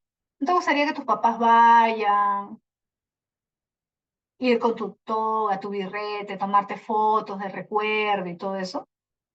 ¿O no? ¿Sí o no? Sí, yo me imagino que sí, la mayoría, ¿no? Cuando te den tu diploma, ¿no? Claro. ¿Y por qué, ah? ¿Por qué te gustaría todo eso? Si al final, pues, es un cartón, un papel, o tu birrete, ¿no? El reconocimiento, simboliza tu sacrificio, tu logro, ¿sí o no? Simboliza un montón de cosas, claro. Precisamente por eso te mostraba el logo de San Marcos, es acá, el escudo. Bueno, no es el escudo en realidad, ¿no? El escudo de San Marcos. Esto representa mucho para muchas personas, ¿sí o no? Hasta cierto punto como los símbolos patrios también, ¿no? O las canciones, o no. Ciertas canciones que nos recuerdan cosas importantes, momentos importantes, ¿sí o no? ¿Somos seres simbólicos o no somos seres simbólicos? Y ojo, no me refiero a símbolos con un número, por ejemplo, acá, ¿no? Acá, mira, ves letras, números, ¿no? Una partitura, las notas musicales. No me refiero a eso, me refiero a algo más grande. Somos seres simbólicos. Necesitamos rituales, ¿o no? Por ejemplo, alguien nos regala, imagínate que tu abuelita o alguien que tú quieras mucho te regaló un anillito y se te pierde. No importa el valor del anillo, ¿sí o no? Importa quién te lo dio. ¿En qué momento te lo dio? Quizás te lo dio en tu cumpleaños y ya no está contigo y te quería mucho, ¿sí o no? Entonces, esto te pregunto, si lo ve un perrito, un gatito, ¿para ese perrito, ese gatito significará algo? ¿Significará algo? No. Para ti sí significa algo. ¿Te das cuenta? Para ti una ceremonia de graduación sí significa algo. Para un perrito, un gatito, imagínate que tu perrito, tu gatito, se encuentra, supongamos, ¿no? No sé, pero supongamos que en tu casa son creyentes, son católicos, no sé, y tienen una cruz o una Biblia. Justo a alguien que yo conozco le pasó eso, ¿no? Su perrito, que era cachorrito, encontró una Biblia y la mascó, porque su mamá tenía la Biblia ahí como su centro de mesa, y el perrito cuando lo encontró lo comenzó a mascar. Y su mamá casi se muere cuando encuentra la Biblia toda mascada. ¿Por qué? Porque para el perro no significa nada, pues, pero para la señora sí. ¿Te das cuenta? O una cruz. Imagínate que llegas a tu primera clase en la universidad y ves una cruz ahí en el salón, en el aula. Si tú eres creyente, quizás lo vas a ver como algo positivo. Ahora, si no eres creyente, si eres, supongamos que eres ateo, ¿vas a ver esa cruz? ¿Va a ser indiferente para ti? No. E incluso hace algunos años me acuerdo que hubieron protestas, ¿no? Hubo un reclamo para que sacaran las cruces de las instituciones públicas, porque no sé si todavía, pero en muchas instituciones públicas se ponían cruces, se ponían cosas, ¿no? Nacimientos, ¿no? Y había gente que decía, no, pero si son instituciones del Estado no debería haber eso, ¿no? Pero mira, una cruz es un objeto. Desde el punto de vista material, es un objeto. Para un animal es un objeto, pero para nosotros no es un mero objeto. Significa algo. Tiene un significado. ¿Sí o no? ¿Te das cuenta? Entonces, esa es la cuestión. Para nosotros, las cosas tienen un significado. Para los animales, las cosas no tienen un significado. Eso es lo que dice Cassirer. Mira, el hombre es un animal simbólico. ¿Y cuáles son los símbolos que ha creado el hombre? Ojo, que ha creado el hombre. Mira, esto lo voy a borrar porque en realidad son 5 símbolos. Son 5. ¿Ya? Mito, religión, lenguaje, ciencia y arte. Esos son los 5 símbolos que ha creado el hombre. Ahora, mitos. Pregunta, ¿los mitos son racionales? ¿Los mitos son racionales? Religión. ¿Las religiones son racionales? ¿Las religiones son racionales? El lenguaje depende, ¿no? O sea, tiene un aspecto racional los conceptos, por ejemplo, ¿no? Pero también el lenguaje puede transmitir emociones, no necesariamente pensamientos, ideas, conceptos, ¿sí? La ciencia podríamos decir de las 5 que es la más racional. ¿El arte es netamente racional? No, porque a través del arte tú buscas transmitir emociones, sentimientos, ¿sí o no? Entonces, mira, ¿qué te diría Cassirer? Pregunta, ¿será una buena idea definir al hombre como animal racional? ¿Estará de acuerdo Cassirer con eso o no? No. ¿Por qué? Porque hay muchas cosas que ha creado el hombre y solo el hombre y no los animales, porque los animales no crean mitos, los animales no crean religión, los animales no tienen un lenguaje humano como el nuestro, conceptual, no hacen ciencia, no hacen arte. Claro, no es algo específico del hombre. La razón podríamos decir que es un rasgo, pero no es el rasgo diferenciador, porque hay muchas cosas que ha hecho el hombre, que ha creado el hombre, que no son racionales y que nos diferencian de los animales, porque todos esos símbolos son creaciones humanas y solo humanas. Por eso es que Cassirer está en contra de la definición de Aristóteles. Y dice, es una definición muy estricta. Es una definición que no refleja realmente el hombre, porque el hombre no es simplemente un animal racional. El hombre es un animal que le da diversos significados al mundo.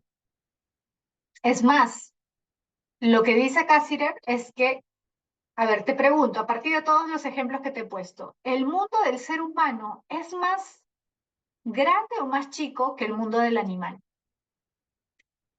¿Es más amplio, complejo o más pobre y más pequeño que el mundo del animal? Más complejo, más amplio, más grande, ¿sí o no? Para un animal esto es una cosa, esto es una cosa, una cruz es una cosa. El animal, perdón, se relaciona con el mundo como cosas, de manera material. El hombre se relaciona con el mundo no solamente de manera material, sino de manera simbólica. El mundo del hombre es más complejo.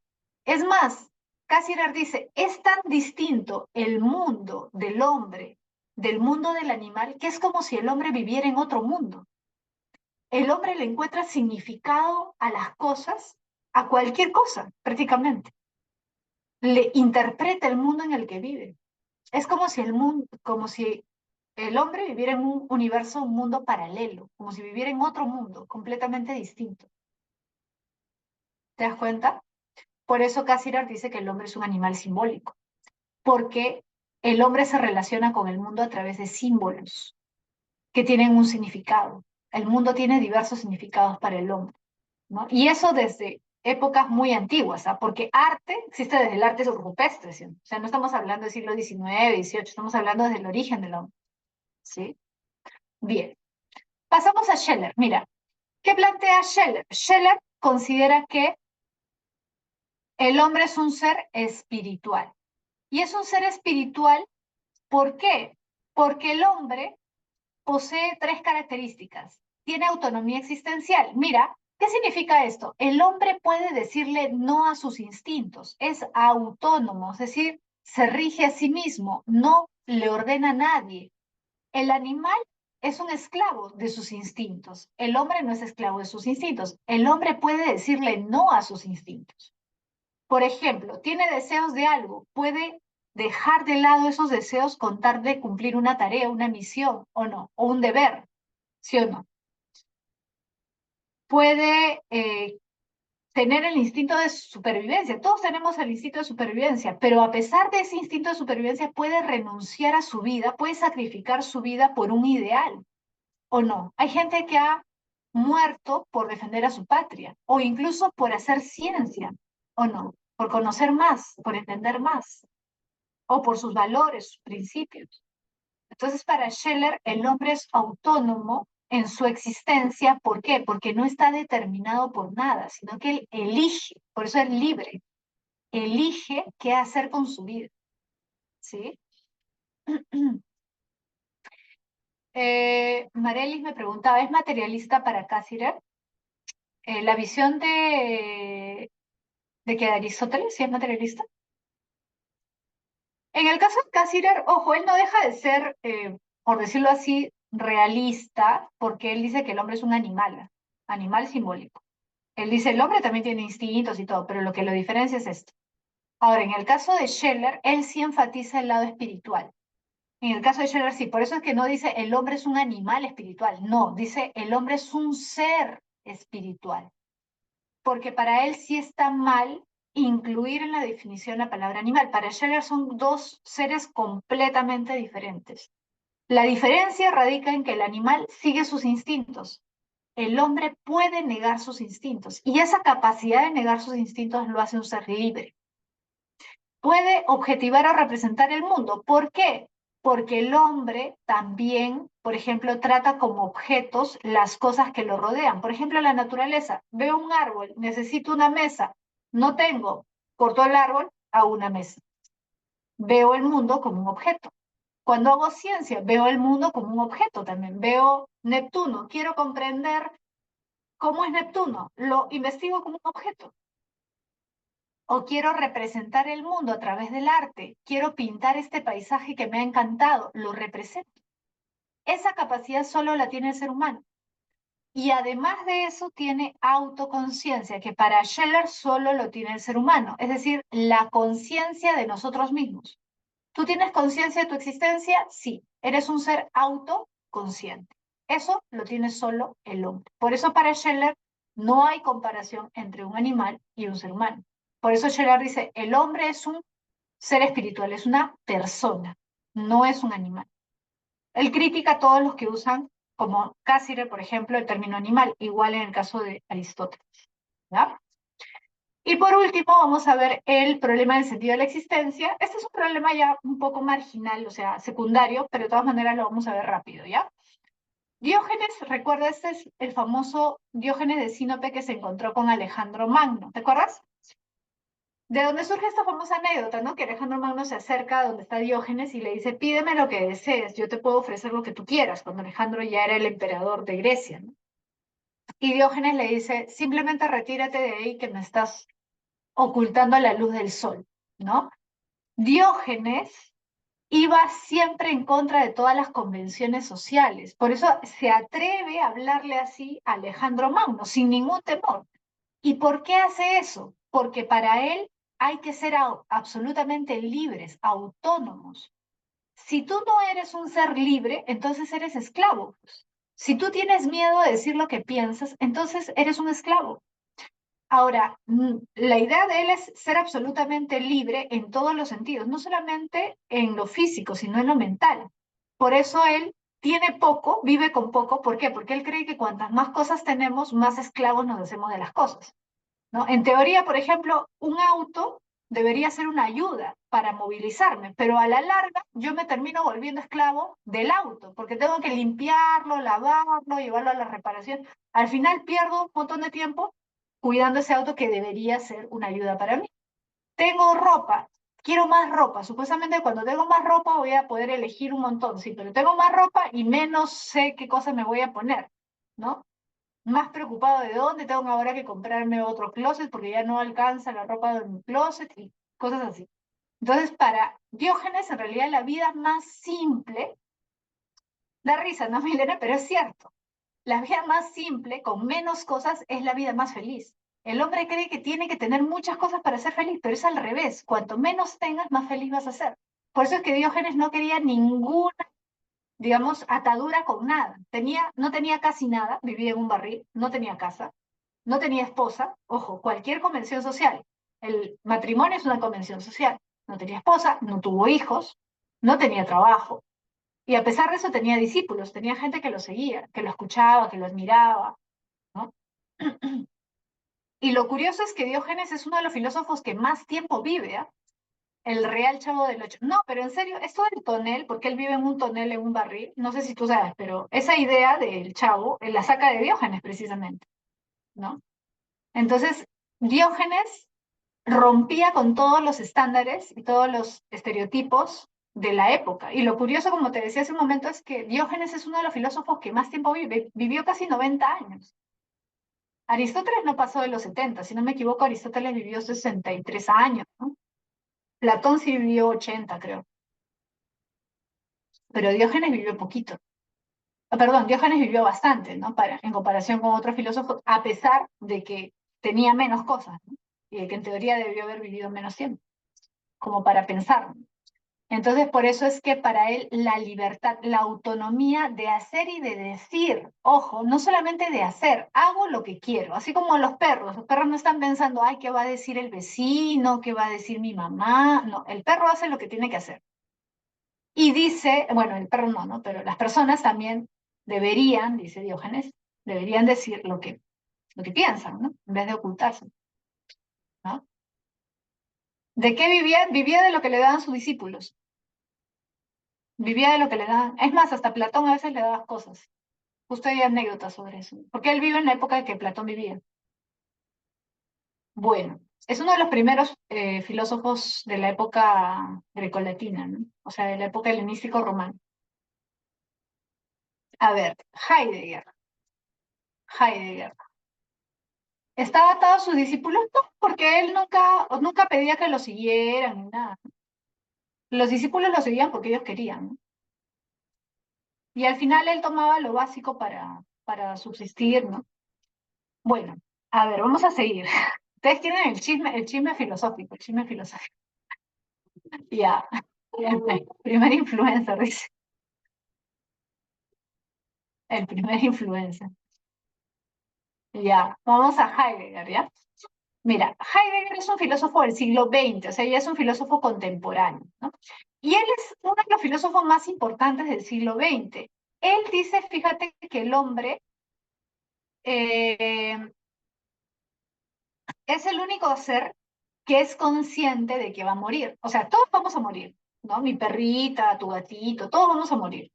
Pero la diferencia entre tu perrito, tu gatito y nosotros es que nosotros sabemos que vamos a morir. Esa es la gran diferencia. Y eso para Heidegger es fundamental. ¿Por qué? Porque precisamente eso es lo que te hace tener conciencia del tiempo, ¿o no? ¿Por qué tú quieres ingresar este año? Ya no quiero ingresar el próximo año, quiero este año para de acá a 5 años ya terminar mi carrera y de ahí estudiar mi maestría y a los 27 ya quiero estar en el extranjero y a los 29 quiero esto. Planificación, planificas. ¿Y por qué haces tantos planes a futuro? Porque sabes que el tiempo es limitado, ¿o no? Si tú supieras que eres eterno, ¿te angustiaría? ¿Te angustiaría tanto ingresar a la universidad antes de cumplir 20, antes de cumplir 21? ¿Te angustiaría tanto? No, pero nos angustiamos porque sabemos que el tiempo es limitado, que tenemos un tiempo limitado para hacer las cosas que queremos hacer, que quizás después ya no nos va a dar el tiempo, ¿sí o no? Entonces, Heidegger considera por eso que la muerte es algo que marca nuestra existencia. O sea, nosotros somos seres para la muerte, somos seres marcados por la idea de la muerte, porque somos conscientes de que vamos a morir. Eso genera angustia, genera que planifiquemos, genera también que elijamos, porque no vamos a poder hacer todo lo que quisiéramos hacer. Vamos a tener que elegir, o estudio medicina o estudio psicología, o estudio esto o estudio lo otro. Ese elegir también genera angustia, ¿sí o no? También genera angustia. El tener que elegir, dejar de lado posibilidades que quizás quisieras tener, ¿sí o no? Entonces, Heidegger por eso dice que el hombre tiene que ser consciente de que es un ser que va a morir y aprovechar su vida. Por eso dice, hay que otorgarle un sentido auténtico a nuestra vida. ¿Hay gente que le otorga un sentido auténtico? No. Pero ¿sabes cuál es el problema? Que alguien podría pensar, bueno, alguien que planifica su vida ya tiene claro lo que quiere hacer. Sí, pero no significa simplemente tener cosas, porque a veces el problema es lo que tú haces, ¿es realmente lo que quieres hacer? ¿O lo estás haciendo por cumplir? ¿O lo estás haciendo porque te han dicho, esto tienes que estudiar, porque esto es lo que da plata, o porque esto es lo que tienes que hacer, tienes que casarte porque esto, porque... Al final un montón de gente hace cosas que realmente no les hace felices, que realmente no les llenan, no tienen significado para ellos. ¿Por qué? Porque eso es lo que se supone que tienen que hacer, porque eso es lo que hacen todos. Entonces, para Heidegger, ese es el problema. Para Heidegger, mucha gente no le da un sentido auténtico a su vida, es decir, vive como robot, haciendo lo que se supone que tienen que hacer, pero sin disfrutar o sin encontrarle un sentido verdadero a lo que hacen. Entonces, encontrarle un sentido auténtico es hacer lo que realmente quieres hacer, que sea valioso para ti y para los demás, y no solamente cumplir con lo que se supone que deberías hacer, imitando lo que los demás hacen. ¿Sí o no? ¿No? Entonces, para Heidegger, por eso es importante tratar de darle un sentido a tu vida y valorar tu vida como si fuera el último instante, porque tú no sabes cuándo vas a morir. A veces mucha gente hace los planes como para los 30, 40 años, pero tú no sabes si vas a vivir 20, 25 años. Entonces, ponte a pensar, ¿no? ¿Qué harías hoy si supieras que de acá un año ya no vas a existir? ¿Seguirías haciendo las mismas cosas o aprovecharías mejor tu vida? ¿No? Bien, ese ha sido el último filósofo entonces. ¿Ya? ¿Ya? ¿Verdad? Ya nos pasamos, ¿no? Nos hemos quedado hablando. Dormiría, dice Juan Diego. Ya, chicos. A ver, les voy a compartir el material de práctica solamente para darles, o les doy las claves mejor, ¿no? Porque ya nos hemos pasado. Pensé que acabamos 5 y 10. Ya. Les voy a dar las claves para que los anoten, ¿ya? A ver, uno. La uno es casa. Uno casa, dos dado, tres dado, cuatro casa, cinco árbol, seis casa, siete casa, ocho casa, ¿ya? Seis, siete y ocho casa. Nueve, barco. 10, elefante. 11, árbol. Y 12, dado. Dado. Todos están en crisis existencial. Ya, chicos. Ahí varios han compartido. Gracias. Gracias, Lisette. ¿Ya? Ahora sí los dejo para que puedan ir a su siguiente clase. ¿Ya, chicos? Ya nos estamos viendo la próxima semana. ¿Ya? Un abrazo. Ya nos estamos viendo. Chao, chao. Cuídense. Chao, chicos.